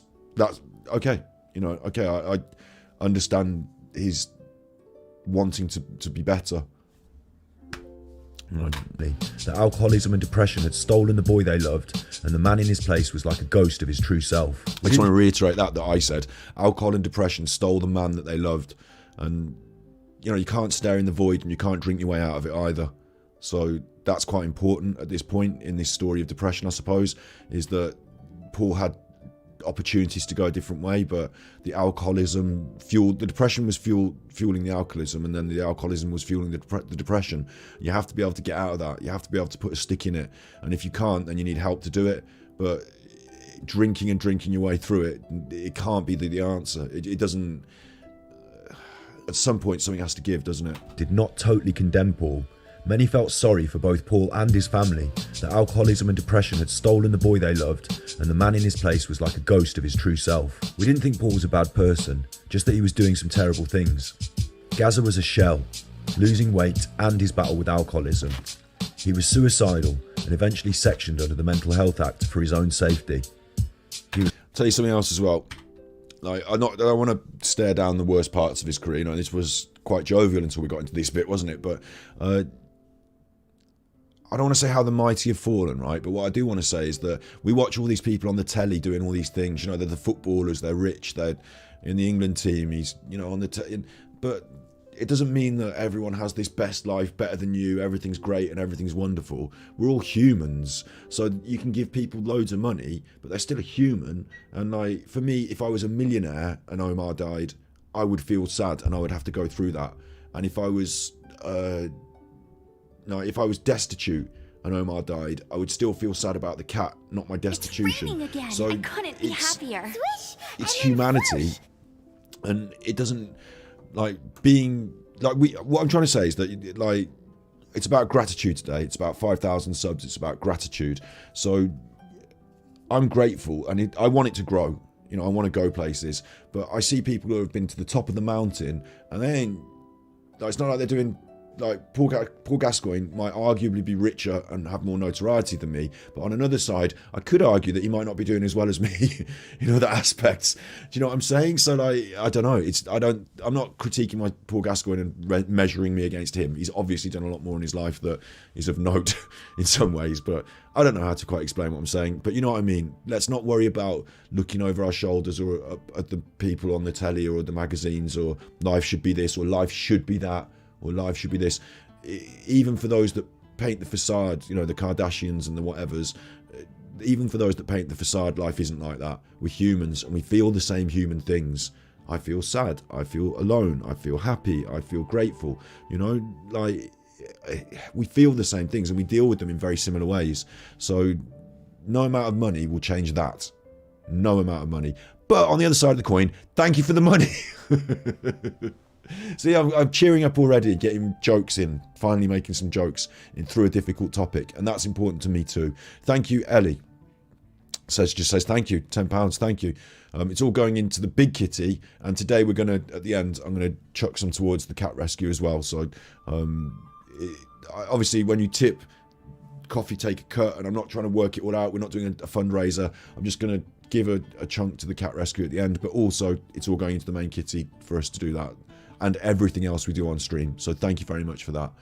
Let's go back to Gaza's story. Suicidal and eventually sectioned under the Mental Health Act for his own safety. He was close to bankruptcy and seemed to be beyond hope. We're now used to seeing a story in the paper every time Gaza comes out of or returns to rehab or hospital. The 2017 Paul Gascoigne is reportedly clean and sober. Many fans who still remember his playing heyday might choke back a tear of their own when they think about his life story. We believed he was going to be a sporting legend for their own when they sober. Many fans who still remember his playing heyday might choke back a tear of their own when they think about his life story. We believed he was going to be a sporting legend for the right reasons. We used to hear his name in the news every week, surrounded with superlatives. Now, when his name comes up, we praise not dead or drinking. There's a little epilogue of hope though, as this revealing interview shows. Paul was the victim of the notorious Mirror Group phone hacking scandal. If you don't know about this, some so-called journalists spent years hacking personal phone lines of famous people, mainly by calling their voicemail and accessing their messages, and then printing the things they discovered. Paul won over £100,000 in damages, and it seems Paul was convinced he was either being bugged or losing his mind. Could you believe that as well? While you're in the grip of your alcoholism and your mental health distress, you're being monitored by the mainstream press because this is what happened. This is literally what happened to Paul Gascoigne, right? Is that the mainstream press were listening to his voicemails, and the way they did it is he didn't put. Lots of celebrities did this. They called it phone hacking. Lots of celebrities did this. At the time, you had a phone, and if you're on the Vodafone voicemail, your voicemail is your phone number plus like 1111, and then when it rings up, it's like, can you do your PIN number, your personal identification number, your PIN. Can you type in your PIN? And you type it in, and nobody did their PIN. It was just 1111 for everyone, or 000. So the News of the World phoned up all of the voicemails for all of the famous people, typed in 1111, and if it came through, they were in. So they had, it wasn't hacking insofar as they weren't listening to your calls, but they could just ring your voicemail. You know, like welcome to your, you know, if you got on your phone, you type in voicemail. They just called your voicemail, and because you hadn't done any security, they were in. And so what was happening with Paul Gascoigne was people were telling him things and saying things, and there were secrets, and he was thinking that his family and friends were selling stories to the newspapers, and he was losing his, like, for example, the only person he knew who told about this was his brother or mother or someone, and then it went in the paper. He would think it was them, and the reason it went in was because it was hacked, voice hacked, phone hacked. So he got like paranoid and confused during his depression and alcoholism, and the truth was that people were bugging him, so to speak, and the stories and things that were secret and within the family were appearing in the newspapers. I mean, that must have been so frustrating at the time, and then at the end of it, when it came out and he was vindicated, it doesn't help your mental health. You get the 100 grand, but it doesn't help your mental health at that juncture, does it? Like, you've already been through the mill. So I do feel for him for that. Back then, nobody believed him, and not knowing how his personal affairs were getting into the hands of the press must have made him paranoid. But now he feels some sense of vindication. Here's Paul Gascoigne. I got sectioned by my sister, who thought I went mental because I was telling everyone, listen, there's something happening with my phone. I said, my phone, there's something wrong with it. This was years ago, about 12, 14 years ago. I said, there's something happening with my phone. I went, no, and I started blaming family. I said, I'm just speaking to you, it's nobody else. Why does it keep coming on the papers? How much he was making? And then I didn't speak to my family for 3 months. They said we didn't speak, we fell out, and I had to drink. And then I took substance, you know. I was looking like, I couldn't believe it. And I isolated myself for 6 weeks, and then eventually I got sectioned. And then eventually, when I found out I was hacked, my family apologised, and I went, okay, and I shouldn't have did that, and it was good that I got sectioned, you know. People say I've been drinking hard all my life, you know.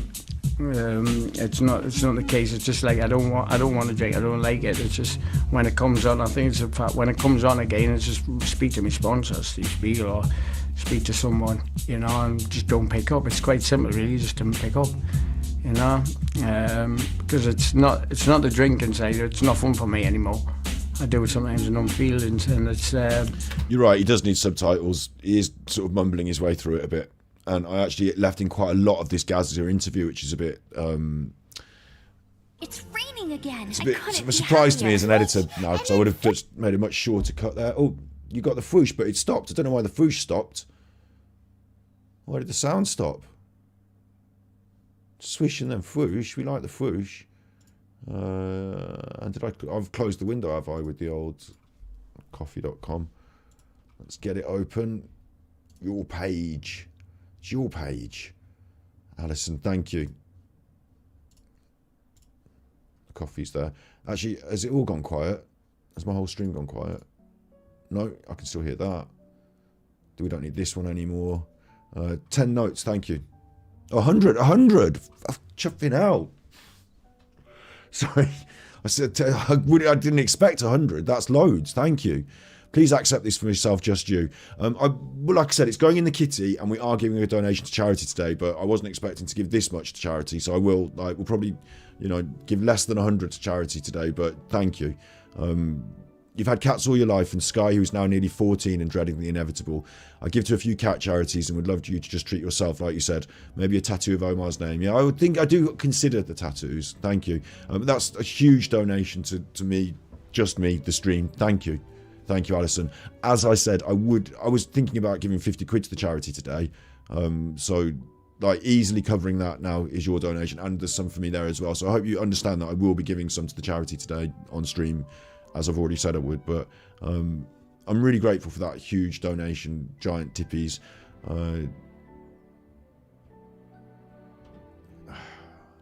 I'm certainly not using my cat for like money purposes here. I'm just doing an honest episode, and I'm actually trying to do it about Paul Gascoigne. But thank you. You know, that is huge. We should have more. You should get more. I'll tell you what you need. I don't know if this will probably get me copyright, won't it? But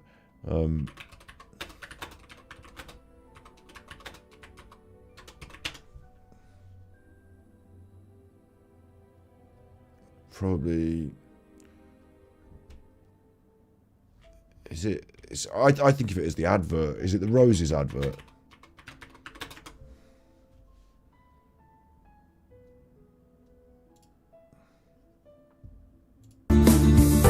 What's going on here? Thank you very much. This is it. Very my tire. Thank you very much.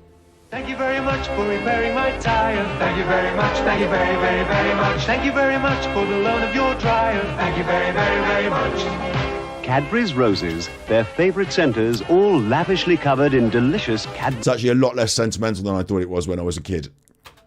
Thank you very much for repairing my tire. Thank you very much. Thank you very, very, very much. Thank you very much for the loan of your dryer. Thank you very, very, very much. It's a lot less. I thought it was really sentimental when I was a kid, but now I realise it's just like quite banal and jovial. Roses, the sweetest way to say thank you very much, you're one in a million. Thank you very much, thank you very, very, very much. Thank you very much for feeding William. Thank you very much for feeding William. He's a fish. Very, very, very, very. Say it with Cadbury's Roses. Thank you. BCTV, a different videographer with opinions, has dropped me a tenner in the super chats there as well. Thank you very much as well yourself. Enjoy a part of this song, but not as much. Not okay. So mainly this song is for Alison, right? So if everyone else is out there listening to it, you don't get to, you know, put your fingers in your ears just for this song a little bit. This was for Alison, but BCTV can enjoy just this last, say, 20 seconds of it because they dropped a tenner as well. So say it with Cadbury's Roses. That's your bit there at the end. So. Yeah, thank you. I appreciate it. I don't know how we got that cemetery open today. We'll leave that. We'll go back to the cats and Gascoigne. It's easy, just don't pick up, you know. Don't pick up that first drink because it's not the drink. That's the best tip out of all of it that he said. You can't really hear it because he mumbles it, but it's best just to not pick up the first drink. That's the way I feel about it. I can have the first one and then I start making bad decisions. It's hard to not do the first one. That's the hard one to not do. If I give up and I just go, okay, I'll just have the first one. Before you know it, I might as well have the second because we're just finishing this cigarette and I bought them once, they'll buy me one, and then we're on 3 now, and like, if it's 3, then I've already started drinking. I might as well just be here. You know, I might as well stay in the pub. Or do you know what I mean? Like, it's that first one where I've got the good decision-making process. I've got the choice. After that, I'm loaded with alcohol, so the alcohol sways me that way. So it's always the first one that's hard to do, you know. That's always the first one. Can you play Cadbury's Flake Chocolate advert where she's in the field? We can, right? I'll do it, but you've got to know that this is pure advertising. You know, on YouTube, what you do, you make these videos, and then like YouTube runs adverts on them, and you might make some money off it. But if you put in shit like this, you don't get any money. It's like the people who made the advert get the money, and also you can cut it out later. You can say, oh, YouTube says, oh, this is copyright. Do you want to cut it out? And I say, yes. And then it's like, we're taking your chat. We're having your chat now because we cut that out. And I'm like, no, leave the chat on. And they're like, we can't. We're editing a video, so leave us alone. We're YouTube. I'm like, okay. So we can have a look. Cadbury Flake. We should do a whole episode of this. We'll have a quick look. Advert break. Cadbury Flake in the field. A quick look. But we should do a whole episode on just Cadbury's Flake adverts and just accept that the money is going to be abandoned for the episodes of the Cadbury's Flake company. But let's have a quick look.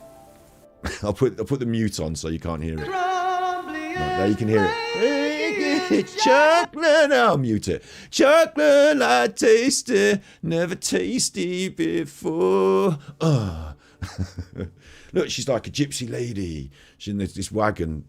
Sort of, or is she not a gypsy lady? Is that the gypsy's wagon and she's going to just hide there and eat her flake? Uh-oh, the gypsy's kidnapping her. She doesn't mind. I mean, I'm a bit confused by the concept.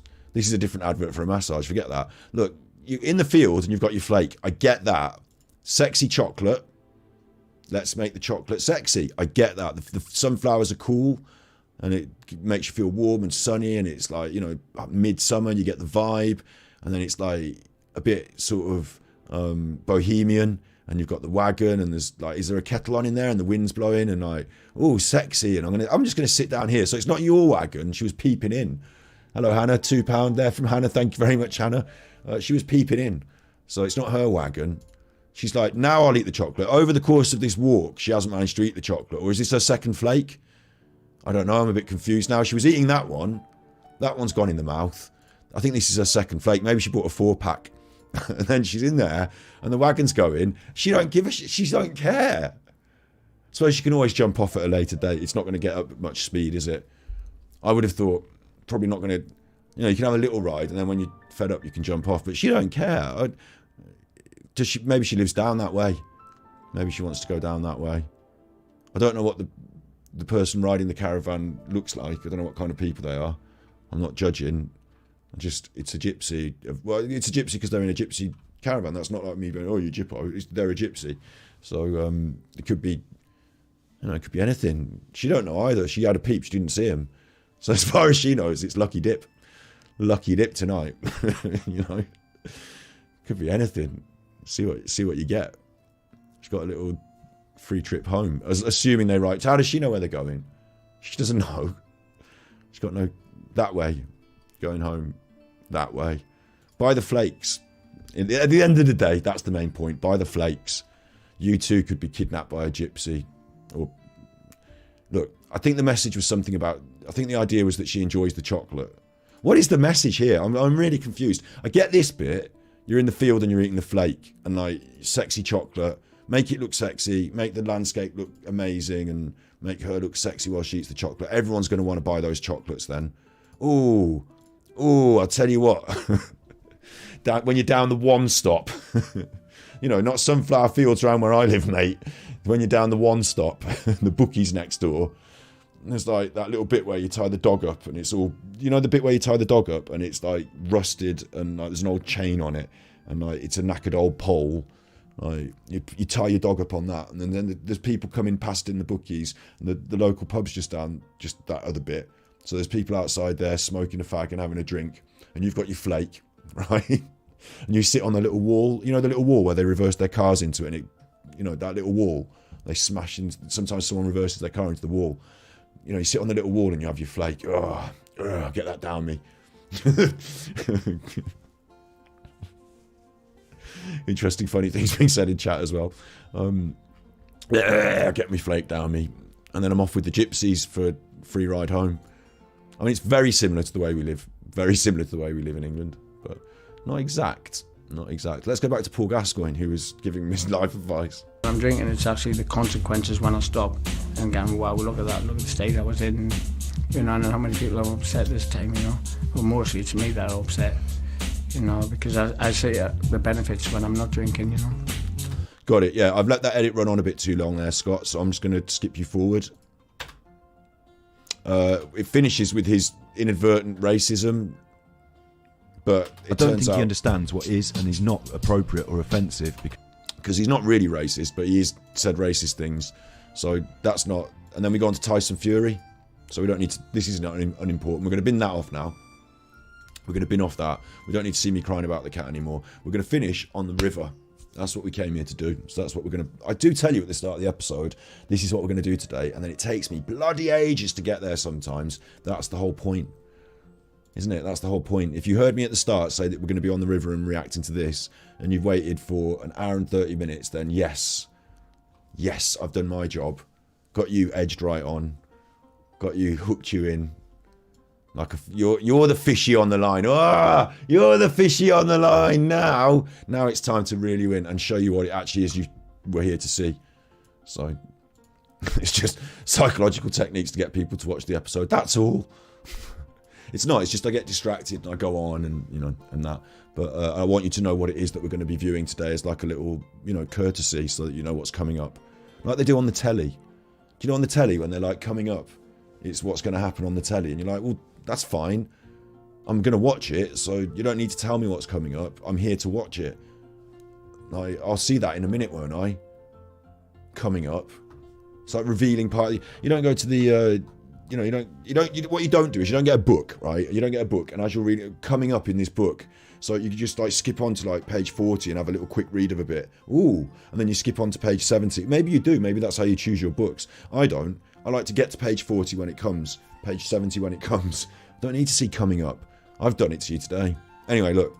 Hey, Bob, how are you? You caught anything? Oh, don't fall, Paul. Do not fall over. You might make a big mess of your face and get in the news again. Pleasure, man. Yeah, lovely to have you here, mate. Place, isn't it? Beautiful, isn't it? Paul, can I hand you a spinning rod? Take my position Is this any there. good? Have we caught anything? Whoa. It's a bit low today, Paul. Yeah. You know? Bit like Newcastle's team, a bit low. Yeah. Well, have you fished all your life, Paul? Yeah, I did fly fishing when I was 17 years, so I got hooked on it straight, obviously. Got hooked on it. Lovely little joke, but nobody laughed. And it's interesting the way they hang the conversation off fishing. I think that is kind of interesting because I don't think that's up everyone's street, and I don't think that a lot of people. I mean, most young people in the UK would probably have had some experience in or around fishing. I think of our generation, or my generation, your generation, certainly. But I don't think everyone. Dave Angelico, Warrior Neil. Moonlit shadow, carry me away.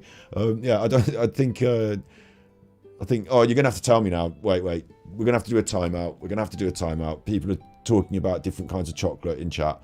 You're gonna have to tell me what is your favourite. We're gonna have to find out now. What is the best chocolate bar? We'll have to do a tier list. I haven't got time to do it now. We'll do it as another episode. We'll do a full episode on chocolate bars. Every chocolate bar, we'll watch the adverts for it, and then we'll put it in the tier list. We'll do it.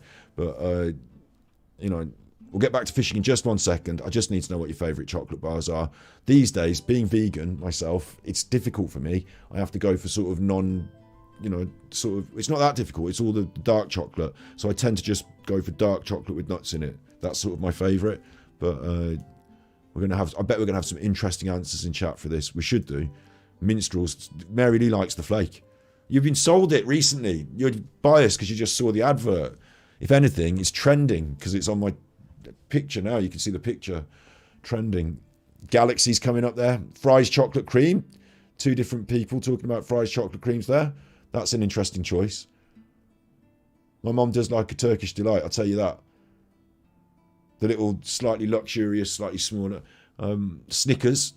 I remember when they were called marathons. Dimes, Crunchies. Now the thing with the Crunchies is I don't feel I'm getting my chocolate ration. I feel like there's a lot of it's the nice part, but there's too much of the nice part. I want a big load of chocolate in it as well. Fruit and nut, white chocolate. Star Bar is a very nice choice. I used to thrive on a Star Bar when I was at school. Star Bar and a double decker, very substantial. And a picnic. You get all your fruits and nuts in that. Dairy milk, plain old Cadbury's hazelnuts, the classics, Whisper Gold, Freddos, the affordable. Or with inflation now, they're not affordable anymore. But a Boost, I used to love a Boost. That's another very good choice. They're going past too quick now. I need to keep up. We've got Fries chocolate cream is vegan, so I'm gonna have to get them and try them because I haven't really actually had a big load of Fries chocolate creams. They might go straight up my list. They might zoom up the ziggurat. Curly Whirlies, nice and chewy. No, that gives you a bit of time on your chocolate. I used to think Curly Whirlies were a good value choice because I got a lot of time with my chocolate. Others could disappear quite quick. The Turkish Delight is... Oh, you're choosing the Cadbury's one, not the classic Fries Turkish Delight. I do remember a Karamak, yes. A Karamak was a bit of a luxury choice for a while. But over the years, I veer back towards... And being vegan as well, like I said, I go for just actual standard chocolate, dark chocolate. I tend not to go for a variant of, but... because it might have all this other stuff in it, but I feel like I want my chocolate ration as well. I feel like I like the even if you're going to jazz it up and you're going to put stuff in it or wrap it round stuff, I want there to be a good amount of chocolate in it as well. That's my main thing. After Eights are here. Munchies were very good, weren't they? And chocolate that you can share like that as well. The only issue with that at school is that, you know, if you bought a packet of munchies, if you brought them out where people could see them, then everyone you have to tear it. You know, when you open up the munchies, but you open it down the line and you open up the whole packet at once and then they're gone. You know that. And then you look down it to see if any of them are the same size, you're looking to see if the munchies are aligned or if they're upside down in the package. And if you can get two, then you make like a little shape out of the two of them and then you eat them two together like that. That's always good, isn't it? Munchies were quite good. Bourneville is the best, I do think, Gamdaff, yeah. I'm a bit of a Birmingham, like, you know, that's my area, and I have my allegiance to Bourneville, so Bourneville is the best. We'll agree, and we'll put that as an official. And Aztec bars, they don't still make them, surely not. Seal bars, the Aldi version of penguins. Now we're getting into something, Lee, and I would probably like to do this, even though I'm vegan. I could still do a bit of a taste test, I think. I think I'm allowed to eat like one bite of something that's not vegan just for the purposes of tasting testing. I think. I don't know, maybe that would lose me my vegan card, but I would love to see how all the Aldi ones compare, because some of them are actually better, aren't they? Some of that Aldi stuff, you just think, wow, this is actually really good. Like, they do a really good dark hazelnut chocolate, I think, from what I can remember. And I'm drinking Aldi Pop today. It looks quite posh. It looks quite posh. Just tastes like pop. Right, it just tastes quite orangey. I mean, what do you want from me? A review. It's orange pop, isn't it? It's not gonna taste of feet, is it? It's gonna taste of orange. So, you know, imagine an orange. Now imagine a soda drink that's made from it. You're doing the work here with this review. Orangey. 7 out of 10. There you go. Right, back to it. Otherwise we're never gonna get fishing. We like, you know. But I just think it's the only sport. You haven't even finished. In chat, we've still got lots of variants of chocolate bars going on. I can see now, I see the way forward. Thus, on Monday, I'm going to get Steve and we're going to do the chocolate tier list. That's what we're going to do. If you've got suggestions, I'll make a community post for all your suggestions. And because I imagine the tier list maker doesn't already include them all.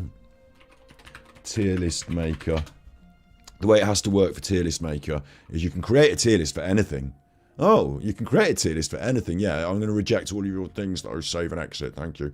You can create one for anything. So, for example, I'll just use one of the top examples here. Yeah, Sonic, right? Which I don't. What? Where's the tier list? I don't want to watch the video. I want to do the tier list. Stupid tier list maker. I want to show them a contextually understandable tier list. Genshin Impact. There we go. Look, there's the tier list. Look, it's a list up there. And you move the people and you put them on your list, higher or lower. You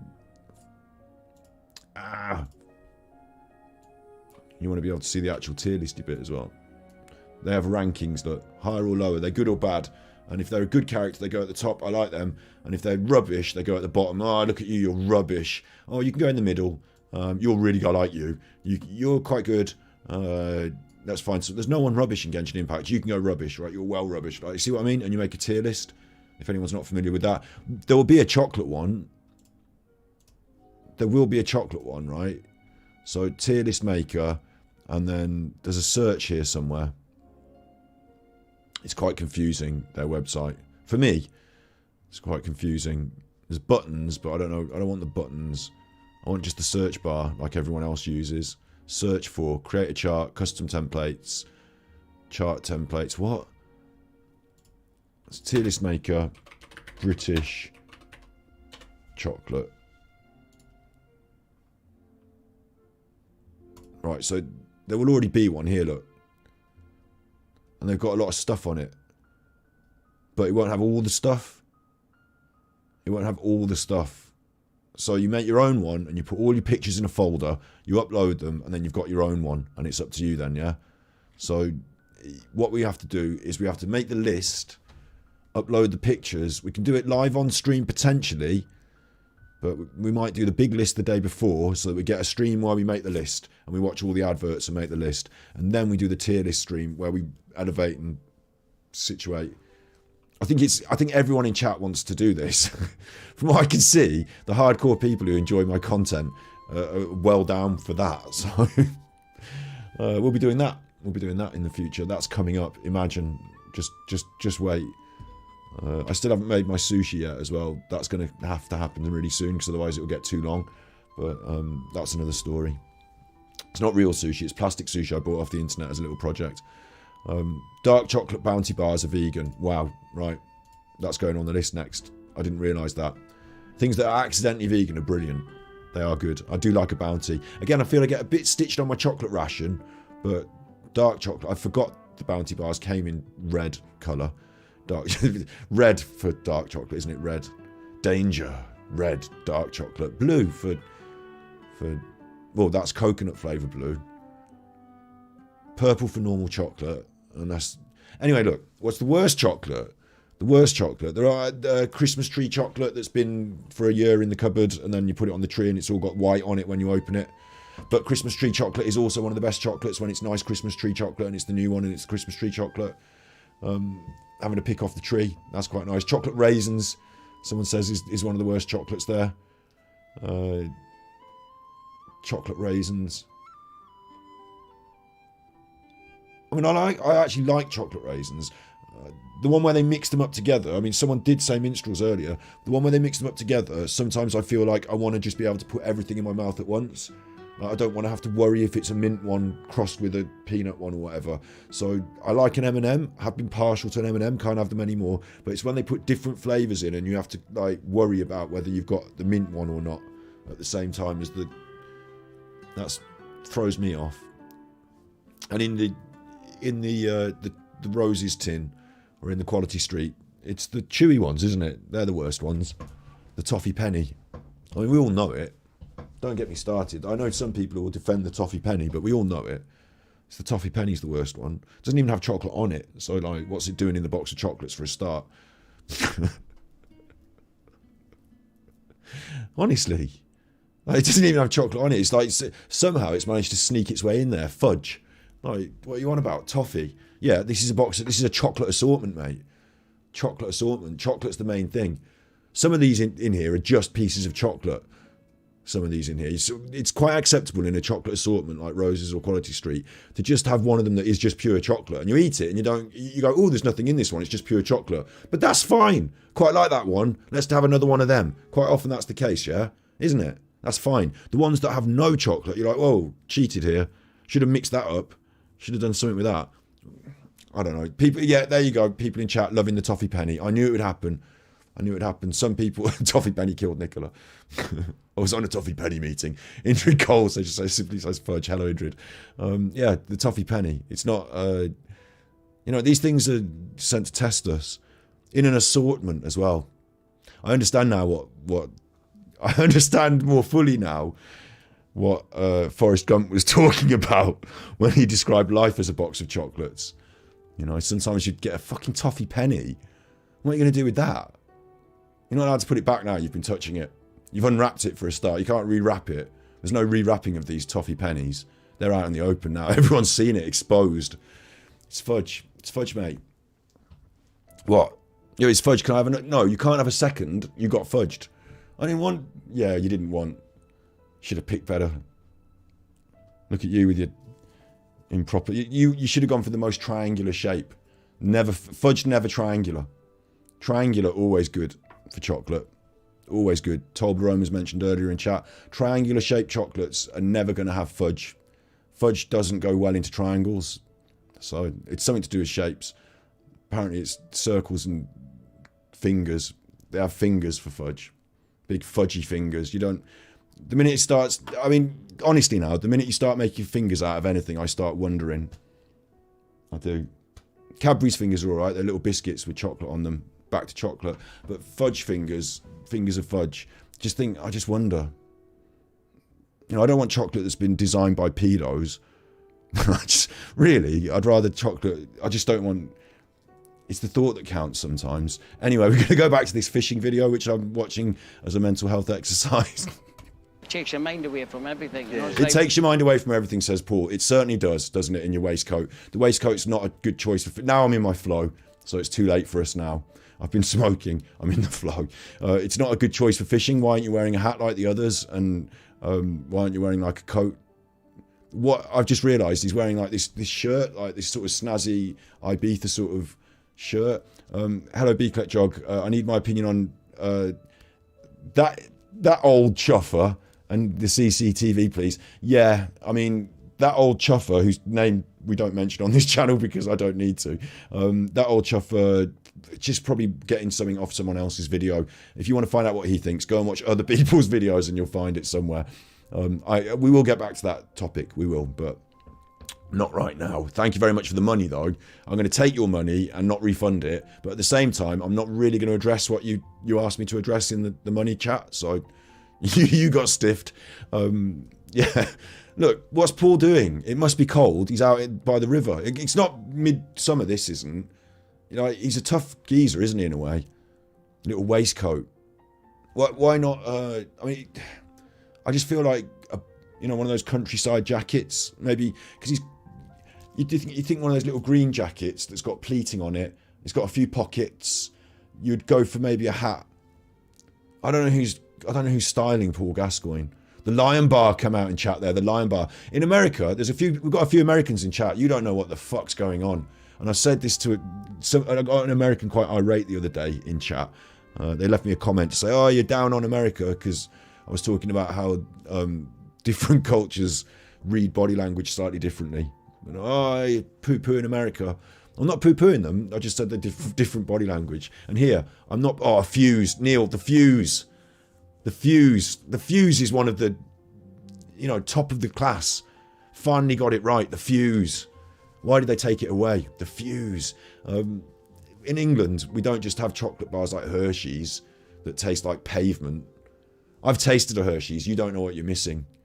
If you think Hershey's is your chocolate bars, it tastes like someone's put like sawdust and ash in your chocolate. It tastes like dog chocolate. That's what Hershey's tastes like. And your peanut butter cups. No offense, America, but like, oh my God, he's drinking sodium. It just tastes. That was a comedy voice. It just tastes like sodium, salty peanut. Like someone's giving me a mouthful of salt. Like, the desert's really yellow and it looks like sand. Imagine all those grains of sand are little peanut salts, and then you put all that in your mouth. You don't know about the UK chocolates, but in the UK we dominate.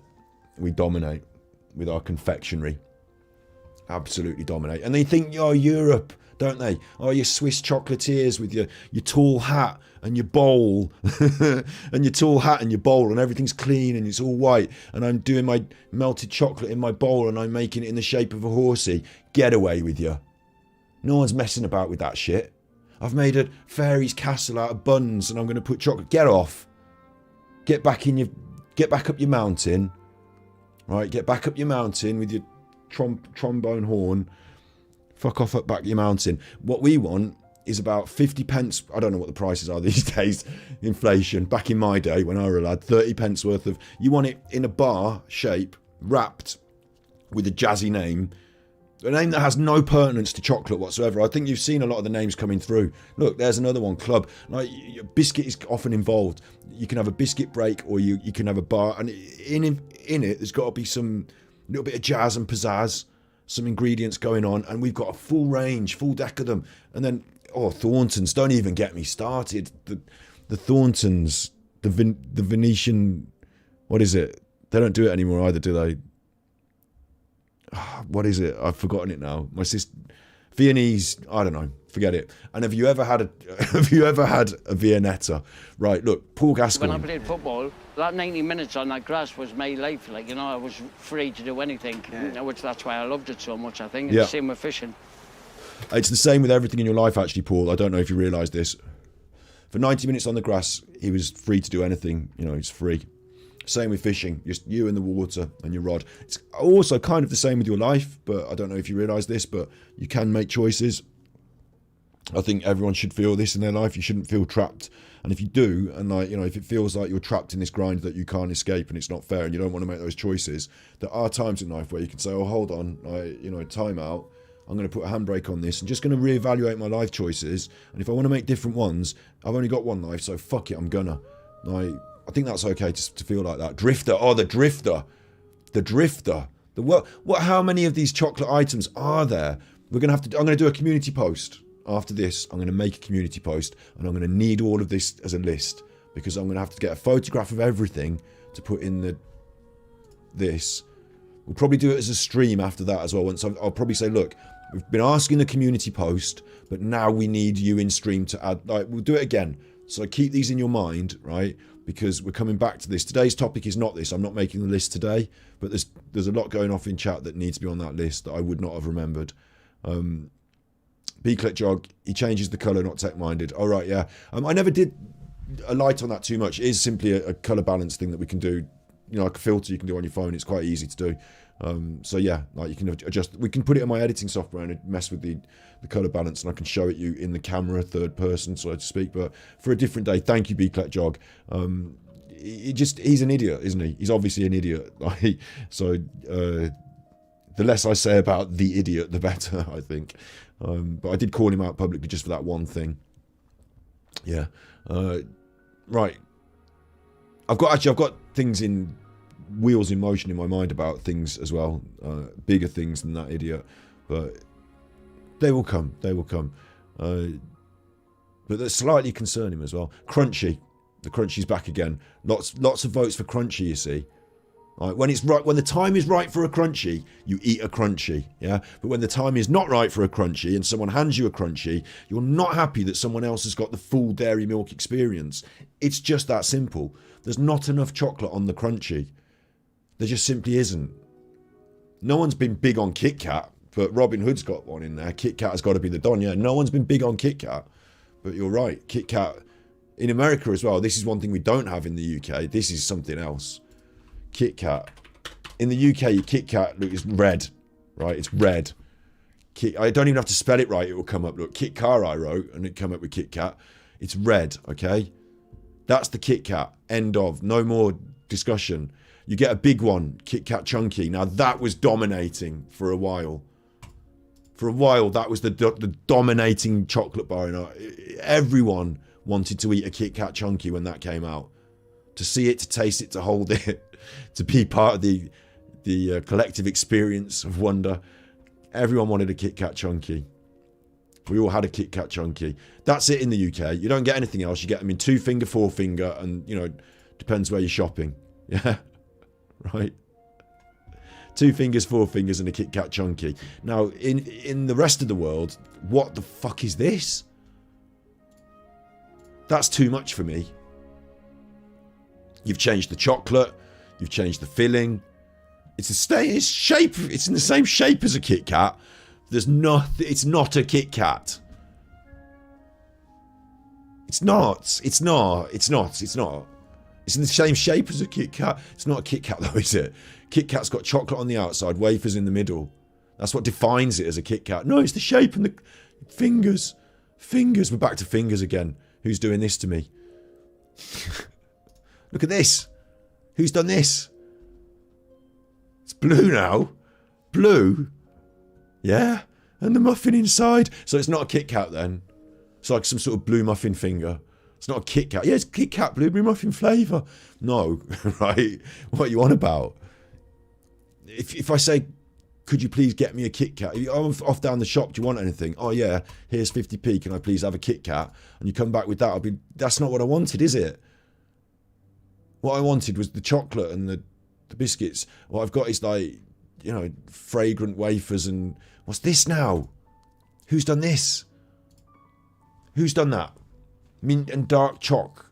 Choc mint. Mint choc cat. Choc chip mint. Oh no. Please take it and return it and get me a normal Kit Kat. If I'd wanted a mint chip mint chip chop. Yeah. Hello, Rocky. You've just arrived. What we're doing today is we're watching Paul Ansel, I nearly said, Paul Gascoigne fishing. And he's teaching us about enjoying the finer things in life, the little things in life. Just enjoying yourself and taking life as it comes. You know, trying to take the joys, seek the wonder, enjoy yourself, even through the hardships, being able to reflect, being by the river, 90 minutes on the grass, or stood by the river. Maybe he'll catch a fish. Let's have a look. Free to do anything, which that's why I loved it so much, I think, and same with fishing. There he Bob? goes, look. Yeah. What? You stay here and Gilly for Mr. Gascoigne. Yeah, all right. It's dangerous, I'll go that down and fishing. couple of casts down there, right? All right, see you. About 80%, that's a figure I made up, 80% of people who have gone fishing have got the hook stuck in them. About 80% of people, definitely me when I did it, got the hook stuck in me. Everyone gets the hook stuck in them, don't they? And it's barbed, and oh, I can't get that out. That's how the fish feel, except it's in their face. I don't like, everyone gets that thing with the, you know, Paul Gascoigne waving it around, and you can't tell him, can you? Oh, watch out, Gazza. Ugh, that caught my ear. Oh. Okay. Always wanted a piercing, I suppose. Nice rod, this, isn't it? Wow, it's nice. It's a nice rod. They're not going to fuck about, are they? They're not going to be out there with the Fisher Price kit, are they? They've got the lovely cinematography, the golden hour, we call it, when the hour before, or the hour the sun rises and the hour the sun sets. You know, bless him, thinking about my little Omar, as I will now. You know, his last day, the last hour was with me. The first hour was with me on my stomach as the sun rose. You know, that's golden hour, we call that. The light is at its best. They've got the golden hour, they've got the cinematography. They've not got the Fisher Price rods, have they? You ever caught a salmon? No, I've never caught a salmon. Look, now, Kaz says the double-decker bar is rubbish. You're allowed to have different opinions, but we're not allowed to slander each other's favourite chocolate. I'm not having arguments to that extent. You know, you're allowed to say it's rubbish, but that sickly green picture of the little face, that's taking it to extremes now. You know, let everyone enjoy their chocolate. We can get onto ice cream next. No, let's do the chocolate. We're going to do the chocolate as its full episode. Everyone seems to really enjoy it. You ever catch one? That's why I'm up here. It's our Christmas quest for an English salmon. Yeah. This must have been done at Christmas Because that's a very then. special thing, an English one. Yeah, an Few English and far one. between. They want an English salmon. Also, it does help because Did you like Christmas when you were a nipper? filming in Was it England. magic? Yeah, well, How do you know? Yeah. Do you have to do this when you fish the salmon out? Is it English by nature of coming out the river, or could it have come from anywhere? Could it have swum in from the sea? Could it be a French salmon and you just, you know, pluck it out? I don't know. I imagine it's English by nature of coming out the sea in England. The river. Did you like Christmas when you were a nipper? Was it magic? yeah, well, yeah, when I was little, yeah, I used to like. Well, see, hang on. Did you like Christmas when you were a kid? And I will say there are kids out there, like I just delighted on earlier I mentioned about Syria and Ukraine and stuff, you know, like there are kids out there who've had harsh Christmases, and I hope no one does, obviously, but in general, most kids, the answer to this, did you like Christmas when you were a child? That's an easy one. They're softballing him. It's a softball interview. Christmas when you were a nipper? Was it magic? Yeah, well, yeah, when I was little, yeah, I used to like. I always think I was going to get a football every Christmas, you know. My dad gives me first leather football. Oh, I loved it. How old were you then? 7. I used to sleep with it. I used to like get up in the morning, and then I used to play in the street with it, playing curbs or whatever. Yeah. And then like Kirby is how we called it. You stand opposite each other on the road, and then you throw the ball, and if you hit the curb in between your friend's legs, and you know it's that thing, isn't it? That game, Kirby. You score points. And we used to, as we got older and we became errant teenagers, we used to play a similar game with a knife called Split the Kipper, but probably better left in the history of what kids used to get up to at the park. That one, but the concept of the game, I'll tell you you had to throw it and you had to move your legs apart to match where the knife fell, unless you threw it in the middle of someone's legs. So it was called Split the Kipper. Anyway, when I get to bed, school in the morning, okay, so I'd go to bed. And then when it was quiet, I used to open the window, climb down the lamppost at the back. You're doing it to me in chat now. It's your fault. Gino Ginelli. We're going to have to do an episode all about it. Yeah. You go in the street and play a game for another hour, and then climb back up the lamppost and go to bed.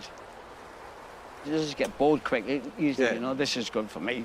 Once I get this fishing rod, it just gets rid of all your problems. Just keeps your mind ticking over enough, doesn't it? Exactly, really? yeah. But I'm doing well at the moment, you know. I'm just taking. It's sad seeing Gaz like this. It is a bit, but it is his life. You know, he's had the highs and the lows, and I actually feel more content seeing him like this in a way. He didn't completely burn out. He didn't completely crash and burn. You know, he could pull it round a bit. There's always time in life. Well, while there is still time, there is still time. The one day at a time, I think, is a good way of looking at it, I suppose. One day at a time. But in a way, I'm heartened to see him like this in a way. You know, content by a river with some good company, talking over the old times. Each year as it comes. Each day as it comes, that's what he just said. Each year as it comes. Enough yeah, done it, exactly, really, yeah. But I'm doing well at the moment, you know, I'm just taking each year as it comes.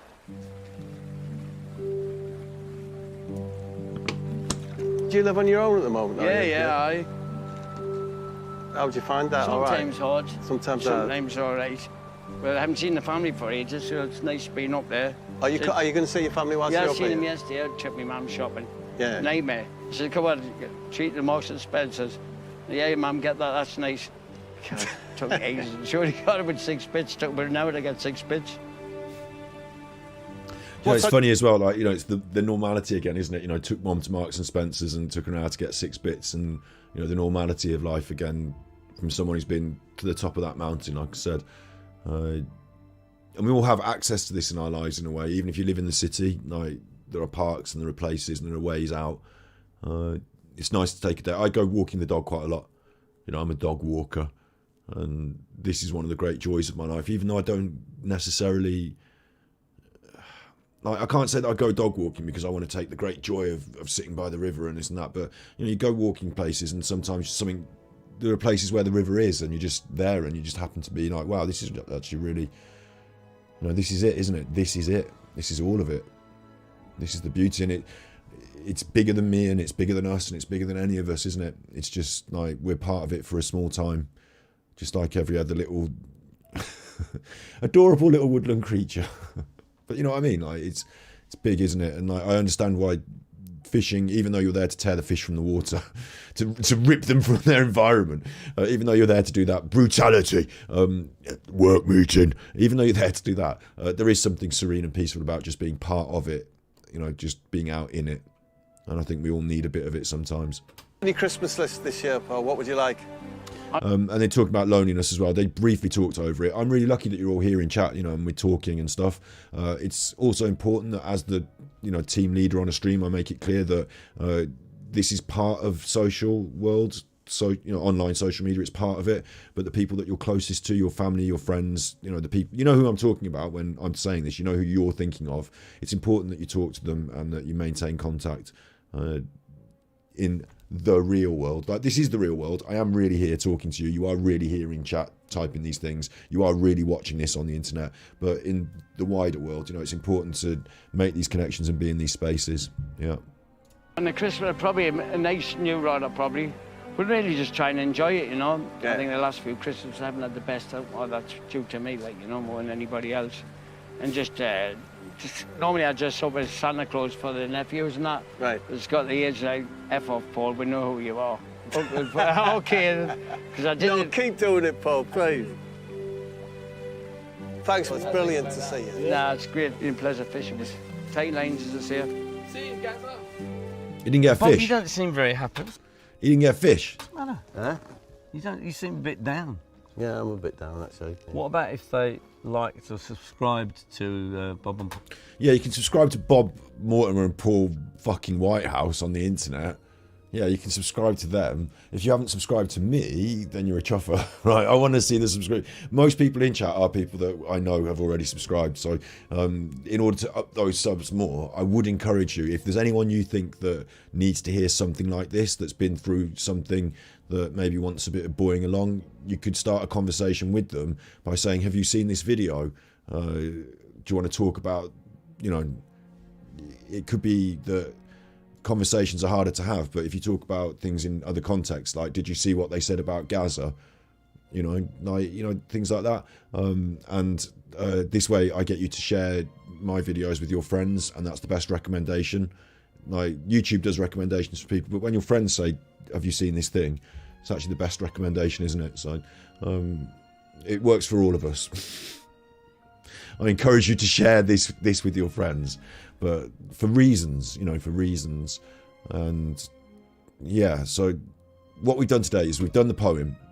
We've talked about the cat. You know, the cat is not going to dominate my content. We needed to do the cat update. We've done the cat update. I'm not going to.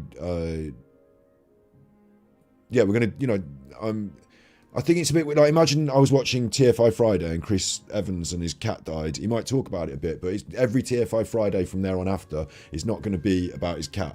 You know, I'm going to keep that in my heart, in my memory. I've shared it with you here, but from here on out, we're going to get back to normal service being resumed. So I hope people don't feel like, you know, I'm being. I want to try and get back to normal service resume. That's like an aim of mine. You know, I want to do that. So that's all good in the hood. So now we're going to make the donation to the cats. I'm going to drop them 50 notes. If it opens up my PayPal, which it kind of looks like it's doing, right, I'm going to... What? I've done it before on PayPal, haven't I? Why did it just open up my PayPal? Okay, hang on. Donate. How to donate. By PayPal. Don't open up my PayPal, though. It's opening up a fundraiser hub, and it's not their page. That's not good. That's not what I want. I wanted your website to work so I could donate to your cats, you chuffers. Okay. I've donated to these cats before, but I think I might have just done it in PayPal.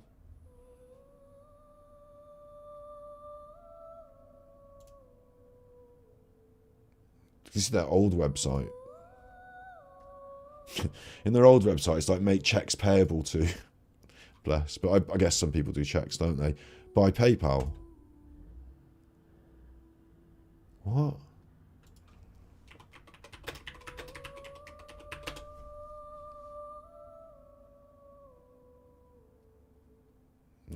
I feel a bit worried, like just randomly picking this thing off PayPal.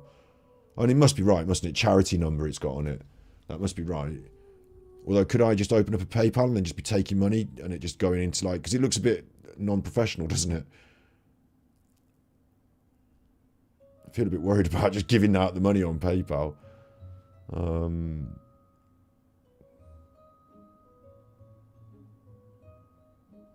tell you what I'm going to do is I'm just going to put it off the... I'm going to drag a new window so that I've got a new window. And you can't see this new window, right? I'm going to open up PayPal because I've donated to them before. So I might just have it in my list. Log in. Obviously, you're not going to see me running PayPal. I'll receive a what? Okay, I'll receive it, yeah. 2-factor. I haven't got my phone. This is going to shit. Oh no. Typing a code on your phone. My phone must be somewhere close by. Hang on. So what I can do while I'm just quickly going and find my phone so I can donate to the money is I can press play on the rest of this. Post at the back. Yeah. You go in the street and play a game for another hour and then climb back up the lamppost and go to bed. You just get bored quick, easily, you know. This is good for me. Once I get this fishing rod, it gets rid of all your problems. It just keeps your mind ticking over and up, doesn't it? Exactly, really? yeah. But I'm doing well at the moment. Shut up, Paul. Okay, I've got a security code for this. It's like being in... This is like being in Mission Impossible. I feel like Tom Cruise in Mission Impossible. He had to do this, didn't he? Type in his security code. Continue. Identity confirmed. Thank God it's me. Thank God it's me. I thought it was. Needed it confirmed. Now it's been confirmed. So that's me. And then what about... How do you... Can I like search for who I sent money to? Quick links. Send money. I think that's what you... Send money. I've got contacts, but none of them are the charity. I'm in my PayPal there anyway, and over here it's like donate. I think this must be them, yeah, like because I clicked on their buttons and this is what I searched it in PayPal. Are you happy with me? Like, do you think I'm just throwing my money into the PayPal universe and it might not ever go to the cats, or do you think this is fine? You need to tell me what you say in chat. I searched for it on PayPal and it came up. The cat rescue near where I live, and just do it later. No, I'm alright doing it now. I'm like, I've got it open. It's just if this is legit, or if you just anyone can just open up a PayPal and say, this is my PayPal, I'm a cat rescue, this is my charity number, hooray. That's a bad one though, isn't it? No, I'm trying to search for now is charity, the number, and it should just bring it up. Look, yeah, it brings it up. Avon Cat. But what do you think? Wait and do it properly. Check the charity number. The charity number come up with the right charity.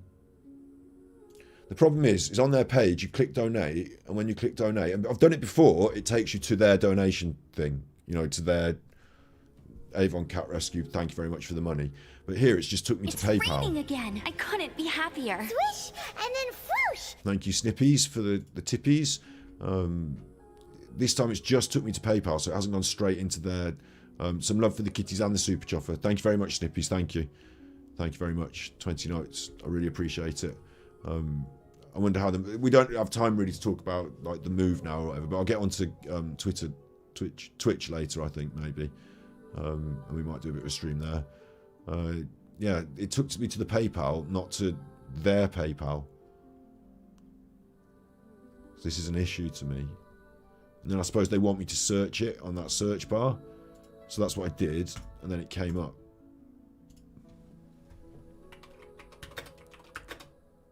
But can anyone, would someone have like, you know, made a fake one?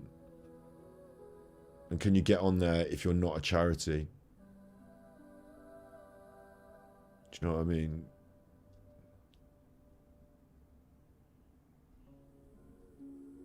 It's a bit weird. These are, I suppose these are fundraisers of a certain target. Maybe they hit a target and it disappeared. But this is the thing there, that's the top one.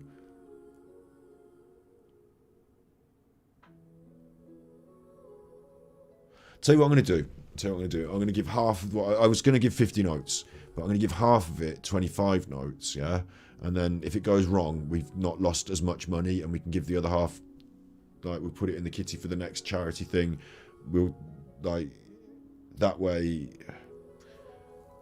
Or maybe I should just trust it and just say that's them, and then that way I've done my half. Don't... A lot of you are saying don't do it in online. A lot of you are saying that they... James says, yes, it is. They've just checked it. They're happy with it. Ring them tomorrow. Go to the shop in person. That's another good one. I could go to the in person, just give them the money. That's an option. Or I could get a different charity up and we could just give it to a different charity entirely. I could give it to UNICEF for kids instead of cats. Just because this was for Omar. So what I'm going to do, I'll tell you what I'm going to do, just to make me happy that we've done something, even if it is wrong, is I'm going to give 25, and then the rest of it we'll give through a different means, and then that way we still win every way. Yeah, Kate's saying no. People are worried. Like, this is an actual legit PayPal fundraiser for a charity. So I just wonder whether anyone can set one up, and whether that's... Like, that's their... I've typed it into Google. That's their fundraiser for their charity. Like, it just looks a bit... Looks like they should have done a bit more professional. But then, if you did a more professional job, I'm sucked in then just by a picture. Like, maybe they didn't need to do a professional job because it's the fundraiser for their charity. Or maybe they have done a professional job and this is what it looks like. I could refund it if it's a scam. I'll never know. I'll never know. I'll just give it to this PayPal and they'll have it.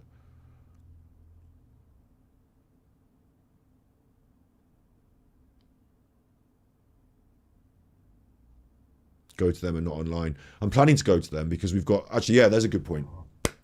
Okay, so what it is, we've got all of Omar's old renal food and we've got a couple of like bits and pieces like extra because we had 2 cats and now we've got 1. So we were going to go and take it down to the local cat rescue. Me and my mum were going to go to Avon Cat Rescue and take them food and bedding. So maybe I'll just give them the money there and just say, is it all right if I take a photo with like giving you the money so I can prove to the people on the internet that I did? Maybe I'll do that.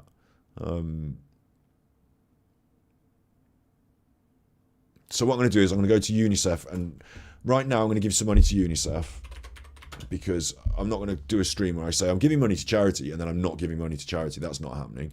So I'm just going to donate to UNICEF now out of me just wanting to donate something on the internet. So UNICEF comes up with a single donation suggestion of £39, which is fucking loads, so £25, and then I'm going to donate that now, and it's going to ask my PayPal and my details, so I'm going to take that into another window so you can't see it, and I'm going to fill them in, and it already knows me, so I don't have to do much. I just press my name, don't I, and it just comes up. No, email it wants, sorry. Yeah, it knows my email already, yeah. My first name, just my first letter, and it's got it, yeah. Surname, just my letter, and it's got it. My address, which, again,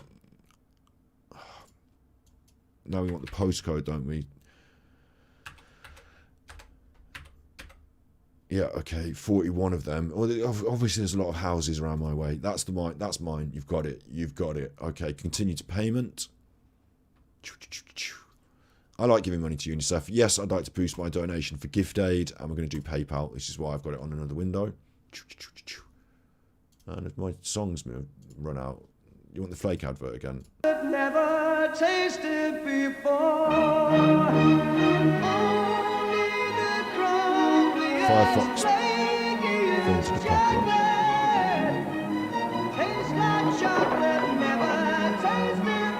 Cadbury's Flake, the crumbliest, flakiest milk chocolate in the world. A girl, a beach, it is awesome, it's free. It's a lift, it's a wave, it's the way it should be. A kiss of plenty's hot. Right, now UNICEF is working weird. You've had the damn thing and this isn't working properly. PayPal. You've had your advert now. That's ruined my monetization. Log into PayPal. I'm already logged in the other window, you chuffer. Why would you want me to log in? Now UNICEF are going to drain my PayPal. Pay now. Pay now. Yeah, let's confirm it's me. Oh, send me a text. Go on then. I've just had one. What's wrong with you? Like, this is worse than Mission Impossible. This is Mission Impossible, the sequel, where they have to do the same thing twice, and he leaves the audience hanging while he just tries to make a simple thing happen. Simple thing. Calm and relaxing music. Where's my calm and relaxing music?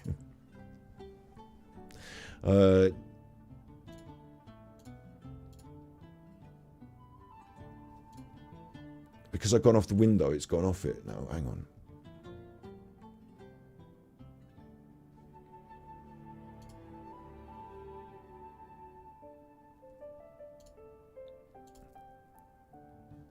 PayPal. I bet I end up giving them like hundreds. Log in. Stay on it now. Don't get confused. Pay now. Let's confirm it's me. Go on then. Send me another text, you idiot. Type it in. I would, but you need to send it me again. Yeah. Sorry if this isn't good content. I have to do it. I have to do it. Let's get it through. Continue. Right. Identity confirmed. I know it's me. We had it confirmed earlier. Definitely sure it's me. Can we just give the money to the damn charity? Make it the preferred way to pay? Absolutely. Complete the purchase. Thank you for using PayPal. Please bring up the screen where it says you've given them the money. Thank you. Okay, right. We can bring that back on screen now. Boom. There it is. Thank you. My donation's on its way. That's today's 25 plus 6, 25 in gift aid. There you go. Enjoy that, you chuffers. So they've had some charity money, right? Right, that's happened. So what we're going to do is we're going to go to the cat rescue, and I'm going to try and get to the cat rescue to give them the money directly. We are going to give them the food, so I will see if they allow me to make some video while I'm there, and video. And like, I would love to do actually an interview. Like, I could get them and say like, oh, you know, since I'm here and I'm talking to you, maybe you can come on my show. Maybe you want to talk about cat rescue on my show. That'd be nice as well, wouldn't it? Thanks for being my guilty pleasure, says Viking Shield Maiden. Thank you very much. Thank you. This way I think everyone has won. I think we have given the money to some charity, but also we've retained the opportunity to give some to the cats as well as we go there. They didn't lose. They're just going to get it in lieu of having a better setup on the PayPal that I'm more sure about. We covered the poem. We covered the fishing. We covered the damn Cadbury Flake advert, which I'll probably have to cut out later at a later date, and it will ruin the chat being on forever. But that's fine. Next streams. You want more Nicola Bullis? I know you do. How much more I've got to say about it, I don't know. I've got one big thing I want to do, which is an episode where I allay my worst fears. All right, thanks PayPal. You don't need to text me anymore. Do you not know that I've been in? It's me. We've had it confirmed. I want to do another one on Nicola Bully where we do this. Helen, what is that Kit Kat exactly? What we're going to do is we're going to do a Nicola Bully episode where I give you my worst case scenario, and then I'm going to look through 3 other scenarios maybe and just say, does what we have now support or push away from scenario A, B, C, D? A bit of an overview like that. Lots of people have been sending me stuff. I haven't kept up with my emails. I'm sorry. I've been sad about my cat. Emails are not like, I don't get on them every day. Choppy. I just don't. It's just how I am. So I've not been keeping up with that. But people have been sending me all sorts of things on Twitter as well. Let's get the old Twitter open. You don't know what you're going to see here as pictures go. But thank you for all these lovely comments about the cat. Thank you. Again, thank you. Twitter, I am at Informal Films. Look, people are tweeting bits about it all the time. So people are tweeting me about it as well. And I'm seeing lots of other information. I'm also seeing things that people are sending me. Some of it is not... Like, a lot of it is stuff I could bring up in videos and go over. But maybe someone else has already tweeted it and said it out there and stuff. I mean, I don't know how much I like doing my own thoughts. And I don't know about... Oh, somebody sent me this and somebody sent me this and now it's all on my video. I think that's a bit cheeky. But no, I'm being serious. There's a lot of information out there, a lot of interesting stuff. And I've got ideas to ruminate on and compile it into videos, I guess. Thanks, you like the direct messages to Paul and Emma. I was thinking of cutting them into videos and uploading them, but in the end I didn't bother. What about the cat? We've been through it today. Sorry, Joby. The cat is... I am Sans cat. Sans eyes, sans teeth, sans everything. To be or not to be? Let's do that. Let's do that before we get off the topic. I'm getting distracted, but let's just do it. To be or... The cat is not to be. I should know it, really, shouldn't I? I don't know why I should know it. We've been doing poems today as well, so... to be or not to be, that's the question. Whether it is nobler in mind to suffer the slings and arrows of outrageous fortune. That's a comedy line, isn't it? You've got to suffer the slings and arrows of outrageous fortune. I actually think, some people have outrageous fortunes and then they've got to suffer everyone giving them shit. Kanye West and Kim Kardashian, everyone wants to know, but they've got all that money and stuff like that. We were saying about it earlier. Whether it's nobler in mind to suffer the slings and arrows of outrageous fortune, or take arms against a sea of troubles, and by opposing end them, to die to sleep no more, and by a sleep to say we end the heartache and the thousand natural shocks that flesh is heir to. 'Tis a consummation devoutly to be wished, to die to sleep perchance to dream. Aye, there's the rub, for in that sleep of death what dreams may come, when we may have shuffled off this mortal coil, must give us pause. There's the respect that makes calamity of so long life, for who would bear the whips and scorns of time? The oppressor's wrong, the proud man consummately, the pangs of dispirited love, the law's delay, the insolence of office and the spurns, the patient merit of the unworthy takes, when he himself might his quietus make with bare bodkin, who would fardels bear, to grunt and sweat under a weary life, but the dread of something after death, the undiscovered country, for those who born no traveller returns, puzzles the will and makes us rather bear those ills we have than fly to others that we know not of. Thus conscience doth make cowards of us all, and thus the native hue of resolution is sicklied with the past... I get this wrong every time. Is sicklied with the pale cast of thought, and enterprises of great pith and moment with disregard, with their currents turn away and lose the name of action. That wasn't sans eyes, sans teeth, sans everything. That's poor Yorick, I knew him Horatio, isn't it? Maybe I got that wrong. I get things wrong. Got to do your Shakespeare, though, haven't you? What's this? Get away from me. Just show me the... It is this one, isn't it? It's got to be this. You know, I'm not doing it now. I'm not doing it now. I did that one. We're not doing too much Shakespeare now. But yeah, sad cat died. Cat died sad. And I've been through it, and we talked about it, and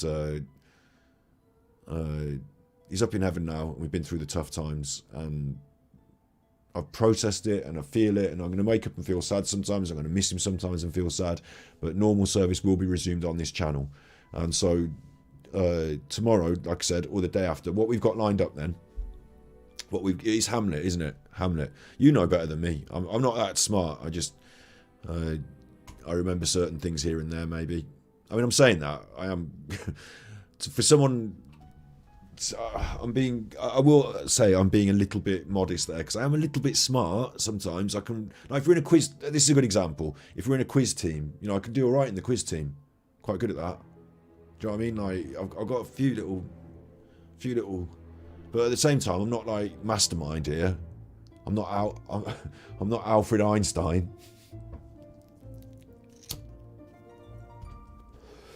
I look Shakespearean, thank you. I'm wearing my Mondstadtian clothes today. This is a Genshin Impact hoodie. Just chilling, not wearing my super chuffer important suit jacket, which is up there. I could put it on. It makes me look a little more formal. And that's it. Today's about exactly return. Exactly return. Today is about joy and, you know, reflecting, and then about joy. And today I hit 5,000. Like, overnight, I went through the process of going through that cat business, and overnight I hit 5,000 subs as well. So it was like a strange thing. And so today's about celebration and joy, as well as sadness and departing. I should do you a quiz. Tell you what, Donna, I did a quiz, right, on Battery Exhausted, my B-side channel. On Battery Exhausted, the B-side channel. So if you go to YouTube, which is what you're on now, and you're watching this channel, which is what you're watching now, yeah? And then on the channels there's other channels. Please do subscribe to them. We're going to have a push. We're going to start pushing some of these channels up a bit. On Battery Exhausted, the B-side channel, which is the one I currently have been doing a little bit of renovation on, if you go to the videos on there's all sorts of weird shit on here. And one of them is actually a quiz I did for subscribers, 800...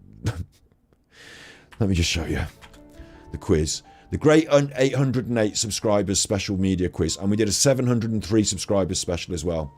703, that's Henry there. On the, I don't know what you want to make a thumbnail for a quiz. That's Henry. He's a Hoover. It's no relevance. There's the 808 one.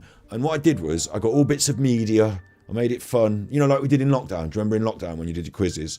I got all my things and I made it fun. And then YouTube copyright strikes the whole thing. I was like showing bits of film and asking questions about it. It was like media quiz, and copyright strikes up the whammer, so I never went back to that. But I can do a few quizzes. We can do a few quizzes, yeah. We certainly can. There's a delay in chat, so I'll always get the answers before you. But what we've got this week, lining up. What we've got this week. The one other thing I should say, I should shill for myself here, is I'm going to be renaming Ganjikidds to Super Chuffer Cuts or something. And what it's going to be is it's going to be little short. And the same with Ganji clips. They're little short videos from my streams. So like if I whack up a Ganji clip now, look, watch this. Boom. Not this. Not this. What's this? Not this. What the fuck is that? NLED Sonic hairdryer, scalp and hair device. Sonic hairdryer. It's just me on a stream finding something on the internet, and it became a 7-minute thing we did, and then we didn't look at it anymore.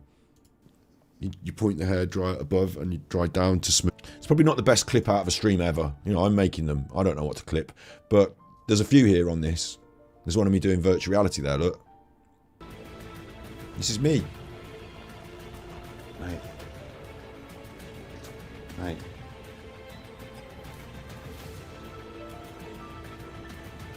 Mate. Mate. Mate. Is it cold without your socks on, mate? It's not got socks on. Okay, now, mate. Mate. VR is weird. Yeah, so that's me in VR. Little clips from the streams, yeah. I might have to change its name from Ganjikidd Clips because I used to be Ganjikidd. Might change it to Super Chuffer Clips or whatever. But if I can get those channels monetized, then I can offer an editor half of the money to edit the videos, and that can be a real boon to our channel. And I think a lot of our Nicola Bully stuff as well. I think we do really big 3-hour streams, and it would benefit from chopping up into smaller chunks and uploading to a cuts channel so that people could, you know, watch short. You know, that's normal on YouTube, yeah. But if I can get these channels subscribed up to 1,000 subscribers, then I can monetize them, and then an editor will make the video. They'll take my stream, chop it up, upload it, and then whatever the money comes in, they'll have half. And that's fair for them, that's fair for me, and then that can happen without me having to do it, so to speak. It's the best way to do that for me. That's my hope for that. So what I need to do is, I've put a bunch of clips up there already, so if you haven't seen these, there's a place to go and watch some little clips of mine. A lot of it might be Genshin Impact related. Some of it might not, bear in mind. So there's all sorts of clips, and we need to get that going again and have that running as a going channel, because it's, you know, part of the whole thing there. Yeah, but I was just telling about how on Battery Exhausted we did a quiz, wasn't I? Yeah, so what we're doing is this week we are not going to, you know, I'm not going to stare into the void and cry about the cat. I'm going to honour his memory by doing stuff for charity, by, you know, he was a fighter, and do you know what, I have these pets and they're warriors. That's the word for it, warrior. My Navin boy, my rescue dog, we started with him, didn't we? And we can come back to him as well if we're looking at videos on channels. He was a warrior. I met him, he was about 9 to 12 months, under a year old, okay, under a year old, and he had been in he'd been in the rescue.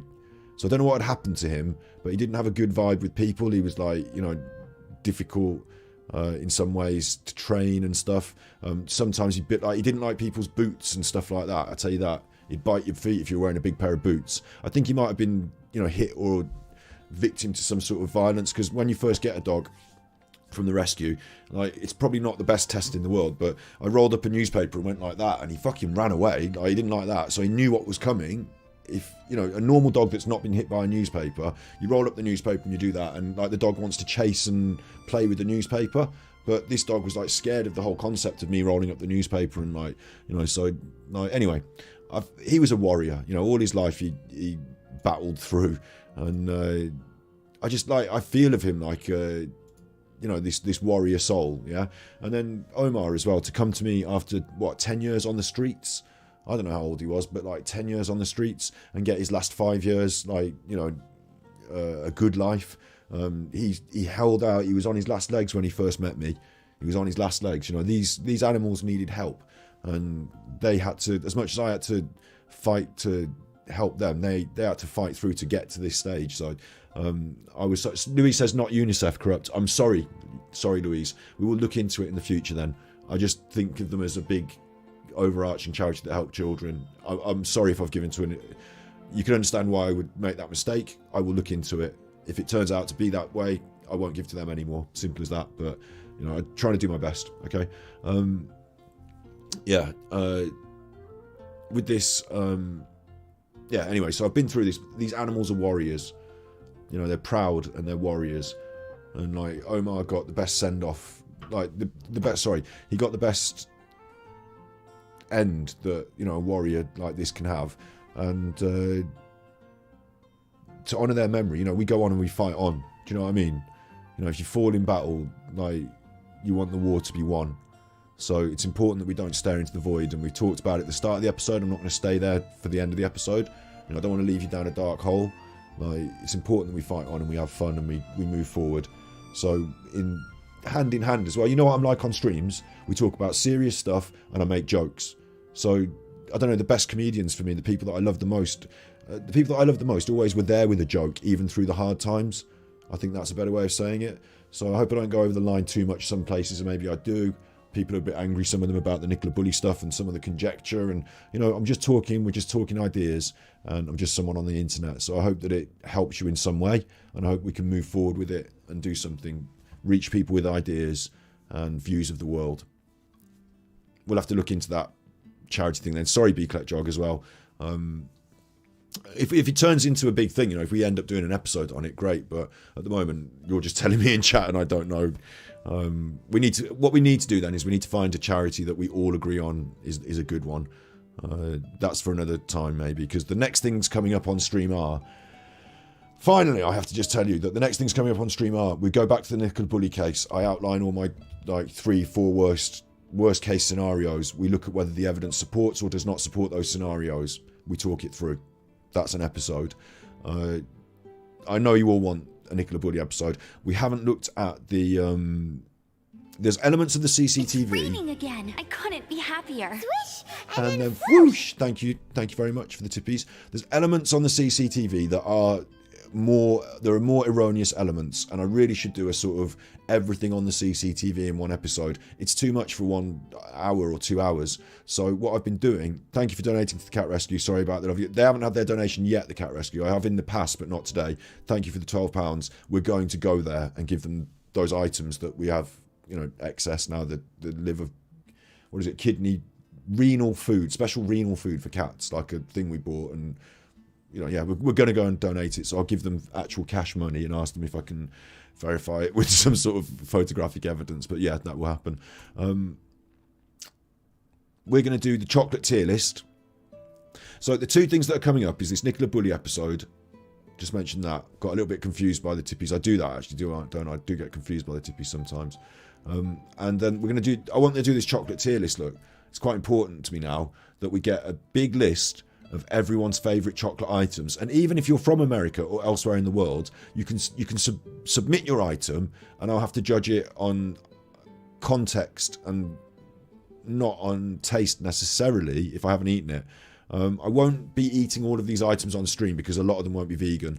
But what I will do, I will concede that I might be able to try a Smartie or an M&M. So if there's like some American chocolate and I can get my hands on it, I think it's okay if I eat like one Matchmaker or something. Like it won't end veganism.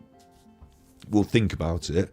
I'm not saying I'm definitely eating non-vegan food on stream, but I'm saying taste test wise, I think there's a possibility where I could be opening my mind to a new experience from around the world just once so that I can put it in the tier list.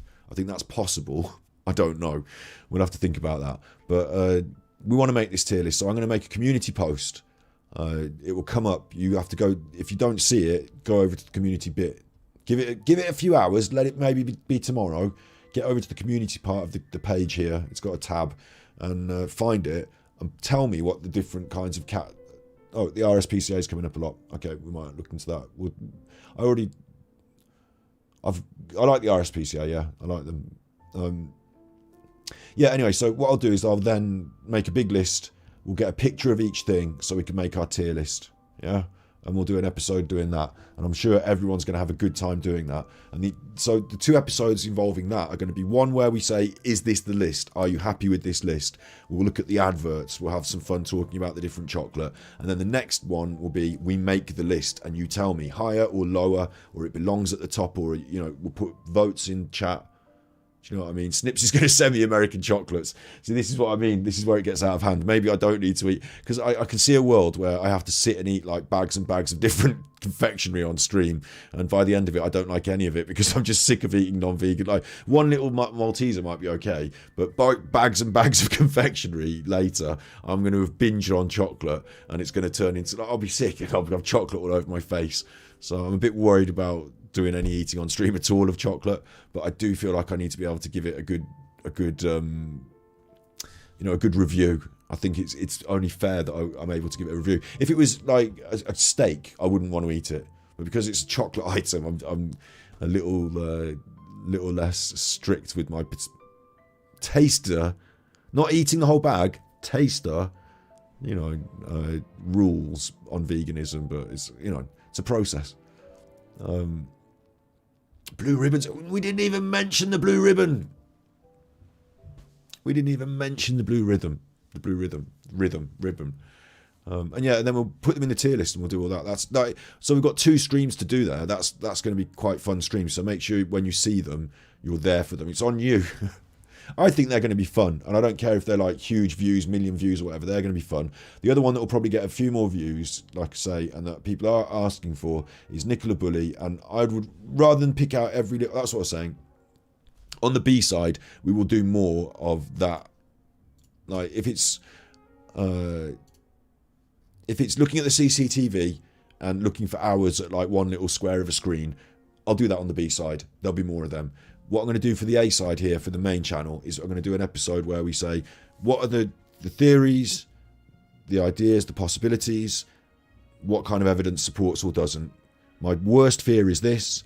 This could also have happened, and this could also have happened. What do we think? I'll tell you what, I'll even include, could it be a psyop? And let people tell me and what they think and what they don't think. Lots of different opinions in chat will be a good thing. Please, let's not have huge arguments and stuff like that. I don't want to block people. The only times I block people is if they're being deliberately rude to people and deliberately horrible and mean. So you can eat loads before you'll see. When I was a kid, right, when I was a kid, one Christmas, we went to my cousin's, and I don't remember this. My mom tells me. I don't remember, but my mom tells me that I went upstairs and I took the tin of roses and I ate all of them. And then I was sick. Ugh. Ugh. So, you know, I've got history. Me and chocolate. I try not to let it get out of hand. Now, hey, wait now. Ricky, wait now. Ginger biscuits. Now, wait now. We're going to have to set some ground rules. Maybe I should set some ground rules here. There won't be, you know, everyone's going to suggest what they want, but the ground rules, right? Let me have a look. What they're called. Borders.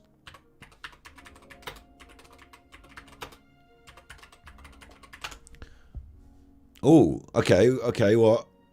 Oh, they're like no, they are biscuits. I thought they were like a Jaffa cake. I thought they might be somewhere in the middle. But no, these are I love a ginger biscuit, a ginger snap, don't get me wrong. But they're not allowed in. These are chocolate bars that we're looking for. You're allowed to be in squares broken off, in a wrapper with a jazzy name on the front. You've got to be able to go and buy it in a shop. Thornton's we discussed, and we did say we love them, but Thornton's are going to be in their own category because they're they're like individual chocolates you put in a box and you buy at the shop. We will allow the roses as an entire item, box of roses. We will allow the Quality Street as an entire item, box of Quality Street. We will allow the all dark and the milk tray. We will allow them as an entire item. But I see, because now snowballs, exactly. When you start, we'll have to do a different one for these wider net. We'll do a focus specific one on the first time, because otherwise it'll get out of hand. I can't do every item that's had chocolate near it. Tier list, that'll take too long. But we'll do the specific items first, and then we'll say, okay, what about the cakes and biscuits selection? What about the midpoint between cake and biscuits? What about the Tunnocks tea cakes? You know?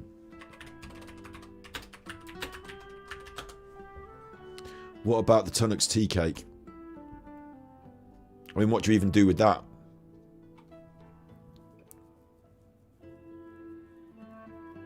I'm not even going to begin to attempt to explain it to anyone who... If there's Americans in chat and they don't know what a Tunnocks tea cake is you're not going to... You might have an equivalent in America, I don't know. It might be like a peep or something, I don't know. But it's got all marshmallow in it, but it's not proper marshmallow. And it's got a biscuity base, and it's got... It looks quite large, but it's not as large as... When you put it in your mouth, it quickly deflates. The blue ribbon is a biscuit. You see, now... I see. What? You're right, in a way. And this has got biscuit as a base. And what? The blue ribbon's more wafer, isn't it? And for me... It's somewhere close to... Is it riband or ribbon?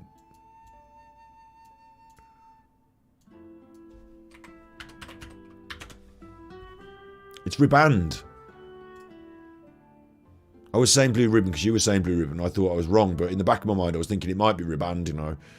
That is got like... That's like a single Kit Kat that got out of hand, where the wafer went really big and the Kit Kat chocolate went thin. It's somewhere near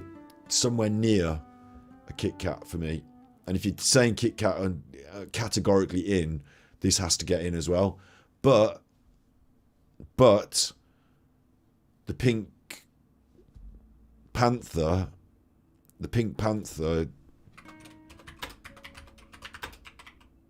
they're not going in.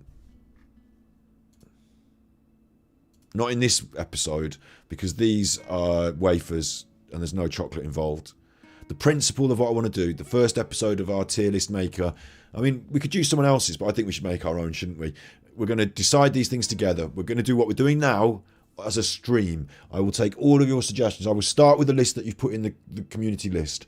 Then I will take all of your suggestions and we'll discuss it in chat. So be there if you want to make a difference in this world, right? And then we will put together the authentic tier list. And I'll tell you what, other people have done their tier lists. This will be the definitive. This will be the most modern, up-to-date one. This will be 2023. You know, post Queen death, post, you know, after Holly and Philip got out of hand and jumped the queue. After that, thoughts might have changed regarding the Tunnocks tea cake. I don't know. Thank you, Ritan, for saying about sharing your feelings. Yeah, no, I haven't picked. I'll tell you what, today as well, I haven't picked on everyone in chat and said about what everyone said, but it's been going on in chat, and I appreciate that you're all saying it, so it's all good. Robin Hood's got opinions about psyops. We're not discussing that right now, but we will discuss it in that episode. I said, you know, the Nickel Bully episode. It needs to be discussed. People are talking about it. I might not believe it. Other people do. Like, the way you deal with people who've got beliefs that are different to yours is not to say, well, you're obviously wrong, so why don't you change your brain? Like, what you do is you say, okay, that's what you believe. Let me learn how you think and why you believe it. Like, I'll explain why I feel differently, maybe. Like, you explain yours, I'll explain mine, and we're okay with that.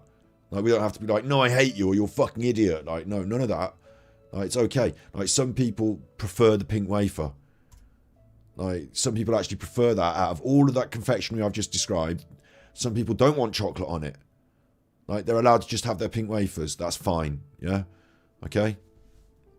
Fine. So, I used to, me personally as well, I used to think before, like, we'd bring the clock back, you know, we're talking Twin Towers, like maybe even pre-Twin Towers.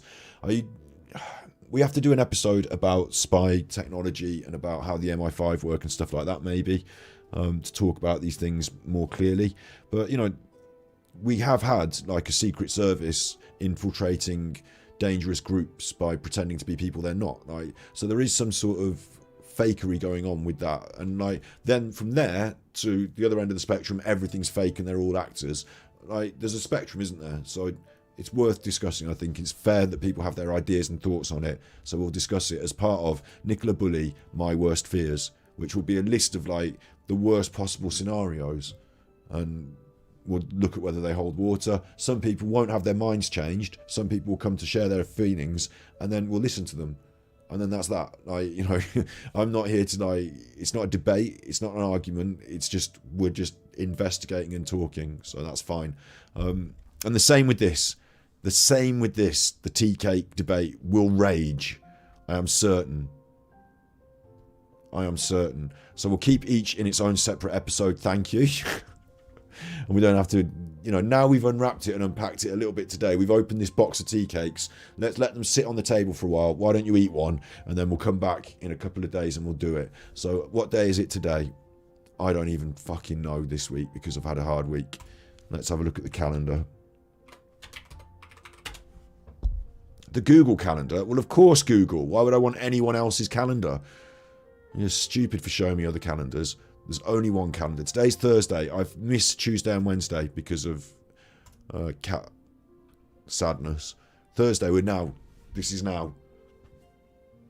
Saturday, I'm doing Dark Side Phil, this streamer that we watch. He's doing his React channel thing. And I'm going on the Decepticons channel on Sunday. And the Decepticon... I can't spell this far. Decepticon.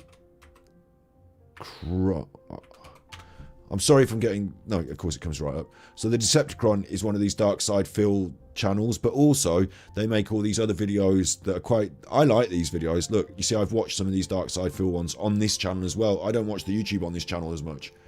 on this channel. I use my battery exhausted channel to watch YouTube, but I've watched some of these. Look, so they're like documentary style videos, and they talk about internet stuff and people.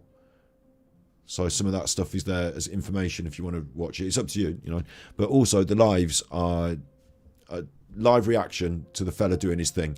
So Darkside Phil will be watching whatever. He'll be reacting to whatever on his React channel, and we will be reacting to his reactions. So I think it's quite fun. Steve did one. Steve's been there. He's been there and done that. I'm going to have a sort of induction of fire, a baptism of fire. I'm going to watch this big long... Steve's was 5 hours, his stream, so I hope it doesn't go on 5 hours long, but it might go on 5 hours long, so I've got to have my marathon boots on. That'll be fun for Saturday. And then on Sunday, I'm having dinner with my family, so I won't be streaming on Sunday for sure.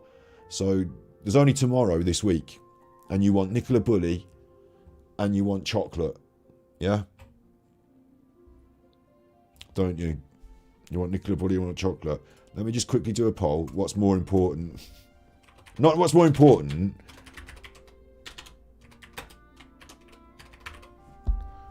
Well, not what's more important, but, you know, if you were only to have one this week, if you were only to have one more stream of me doing a stream like we've done today, which of these things would you most like to be able to voice your opinions on and start opening up?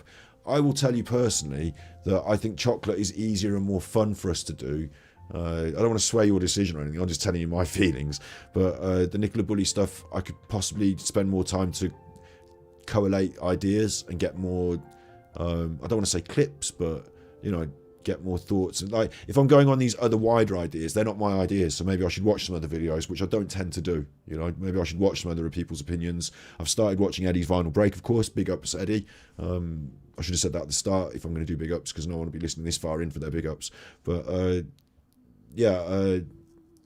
me, it will be investigative in a way, because I won't know, you know, I'll be learning in the stream as well, won't I? Because people will be, I don't know all the stories about the psyop or whatever, you know, I don't know any of that. Nicola Buddy, look, chocolate is getting nothing, Nicola Buddy's getting everything. So like, even though chocolate, this is weird, right? Even though in chat it's raining again. I couldn't be happier. Thank you, Class Sack, for the tippies. Even though in chat, when we were talking about the chocolate, you were fucking loving it. You all had your opinions on the chocolate. Glad to see me back after a sad couple of days. Keep up the good work. Thank you. I really appreciate it. Thank you. I will. Yeah, I am. This is the plan. You know, let's do this. I'm surprised that Nicola Bully has won the vote outright. Like, you know, I'm going to have to, if I want chocolate to be the stream, I'm going to have to either ignore you totally. I'm thinking of doing it, but no, I won't. I'll listen to the poll, or, you know, before this poll ends, I'm going to have to ship in the fake votes or whatever, aren't I? From, can you do that? I think they can, can't they, these days? Is that what they do? I don't know. If the poll has spoken, 83% end poll. 83%, look. You didn't say you wanted to do chocolate. You asked what everyone wanted. Now ask them again since you expressed your opinion. Yeah, but I think that's fine. I want what people's opinions is.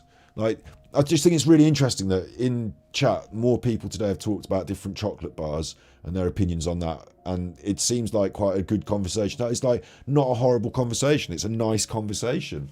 We can have it. It can go in the annals of history. Our thoughts, our feelings on. And it's fun. Tier lists are fun. We'll discuss it. I'll move up. I see why that makes a good piece. I would watch that. If I wasn't doing it, I would watch it. Where's my crack? I would watch it, yeah? You might, I hope. But even right now in chat, people are mentioning cream eggs, right? Mentioning them. I won't say what you're saying about them, but they're mentioning them. Even now, Paul Ansell's favourite chocolate is Drifter. That is brilliant. Well done, the Bishop. I don't have the facility to pin your things on the screen and make them, but the Bishop, Paul Ansell's favourite chocolate is a Drifter.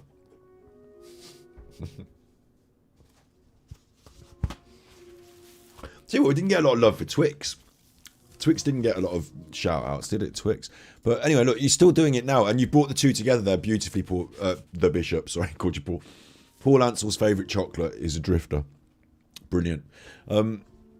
So, and it's Easter coming, isn't it, actually? Maybe we do the chocolate, maybe I build it around Easter. Maybe we do an Easter special.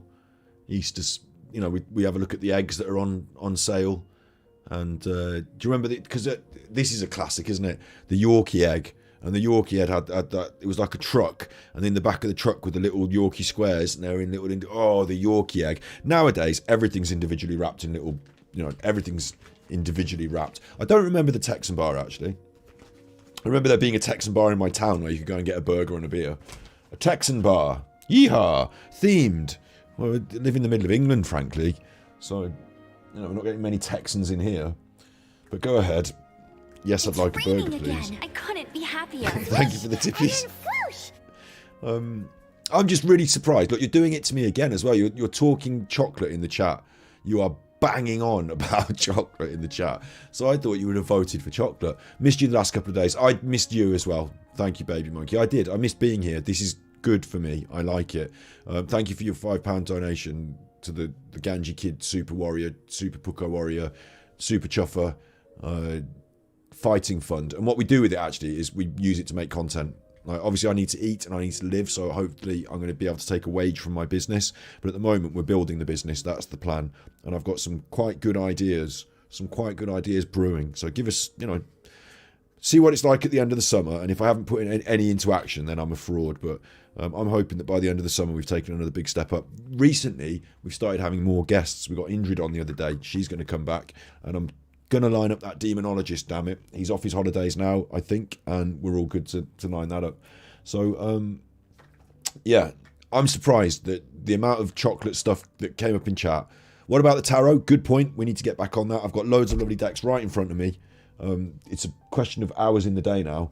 I have right here, look, I've got the Literary Witches Oracle. The Literary Witches Oracle, which is a really cool deck of literary witches.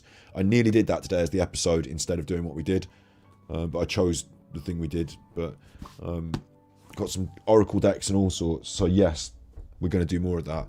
And I've got if I just switch the camera, boom, you can look at it from top down now. And we've got the lovely cards. There's another new lovely card, look. Ooh, lovely card. So we have got these things, they're right in front of me. And it's just a question of fitting it in. Because I want to do it. Yeah, I absolutely want to do it. Other things that I've said I want to do that I've failed to achieve thus far as well include this damn sushi, which is also on my desk. Individual grains of rice. You have to punch them all out and you have to glue them all together to make a sushi. It's like a patience thing. It's like a test. I'm going to do that on the flat down, in front of me here as well. We've got little projects to start working in. So do a reading now, why not? I'll tell you why not now is because we are 3 hours in, exactly over 3 hours, and I'm doing the sign off and the thank you very much and the thank yous. I feel the episode is good at 3 hours, and if people see 4 hours and 5 hours in the timeline, they think, oh, that's a bit long, and it puts them off maybe. But 3 hours is a bang on our time, and so we'll keep the cards. We'll take it. We're going to have to take them more seriously if we want them to work. That's something I've learned. So we're going to give them the respect that some people believe they deserve, and we're going to try and take it a bit more seriously to see, what more we can get out of them. So I'll do it as its own stream. But yes, the more I stream, the more I'm on, the more you will see these things happen. And we had a bit of a stutter step because of the cat, but we're not going to let it. We're not going to let it slow us. And don't worry if you missed. You can watch back. It's all here on the internet forever, and that's the case with the whole point of the channel and the episodes that we do. If you do go into these lives and scroll down, hopefully they'll be watchable. Hopefully they won't just be stuck in time, if you know what I mean. Hopefully they're still relevant, and they're just interesting things to look at and watch. So you can always check those out. What would I encourage you to do? If you haven't watched the Thus podcast, check out the Thus podcast. I think we did a really good one this week. I thought we had a really good one. And I'm looking forward then tomorrow to do Nicola Bully. It's what's been requested. It's what we're going to do. We're going to look at all the worst case scenarios, including, and I don't know about PSYOP, so maybe people will say things in chat. Maybe we'll have different opinions. And can I plug Medium Trisha Gelder? Squirrel Sniper, you just have. Can I plug Medium's Trisha Gelder? If people do want to watch Trisha Gelder, I'm going to plug her. I've never seen any of her stuff, and I don't want to go about rating her now. So I'm plugging. I can't really plug something that I can't endorse something if I've never seen it, can I? But I see what you're saying there, so I've said it. I think that does enough. You really want to see the shirt I'm wearing. The one I'm wearing now, the shirt. Right, first of all, I've got a Klee. I'm wearing a Klee hoodie. This is Klee of Genshin Impact. I was disappointed at the bottom, look. It doesn't line up there where the zip is. That's not perfect. And the cross is slightly off as well. But I paid about 20 notes on the internet from China, and it's just a cheap thing to look like Klee from Genshin Impact. So it's fun. So I just kept it. That's fine. It's not going back. And I'm wearing my own print of Vegan Wagon. As a t-shirt. I did that. I made that. You'll see that out there in the world now, and you'll think, oh, that's a cool t-shirt for vegans. And it's my invention, my idea, and I should have got them printed before. But you can't really, can you? Because it's Volkswagen, so I can't like run a company on the Vegan Wagon t-shirt. But yeah, I print my own ones up because I like having cool t-shirts. So Vegan Wagon, that's what I'm wearing. There you go. And yeah, tonight I'm gonna my second stream, if I can make it in time, because it's 7 o'clock now. I'll get off, I'll walk the dog, I'll eat something. I'm gonna play Genshin Impact on stream and on Twitch, on the small side of things where it's just me in the game and the chuffers that like it and are kicking around there. So tomorrow we do Nicola Bully. I have to make sure I get some sleepies tonight. Look forward to it. And then after that, next week we're on to chocolate. When is? Hang on, let me check on the goop on this as well. When is Easter? It's Easter Sunday, isn't it? So is it this weekend? Hang on. When is Easter?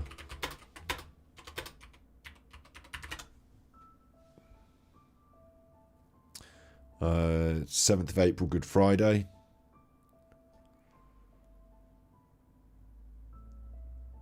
It's going to be next week, isn't it?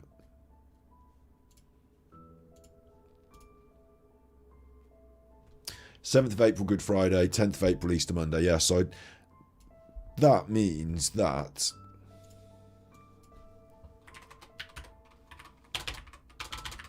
we can plan calendar 2023. No, not that. The Google one, the good one. The Google one. We can plan to say Easter week. I'm just tripping out now about when Easter is. 7th to the 10th of April. Right, 7th. I'm not good at this sort of stuff, these numbers things. 7th to the 10th there. I am kind of... I was in the top set of maths at school, but looking at a planner like this and making plans, that's the week that we want to do the chocolate stuff. Or the lead up to it, because people are buying their chocolate, aren't they? They're buying their eggs. So that week is the week we want to do Easter stuff and chocolate, really, isn't it? So what about, where are we now with this week? Next week is not chocolate, and the week after is chocolate. So we can start next week. We can do one of them next week and build up to the big chocolate showdown stream the week after.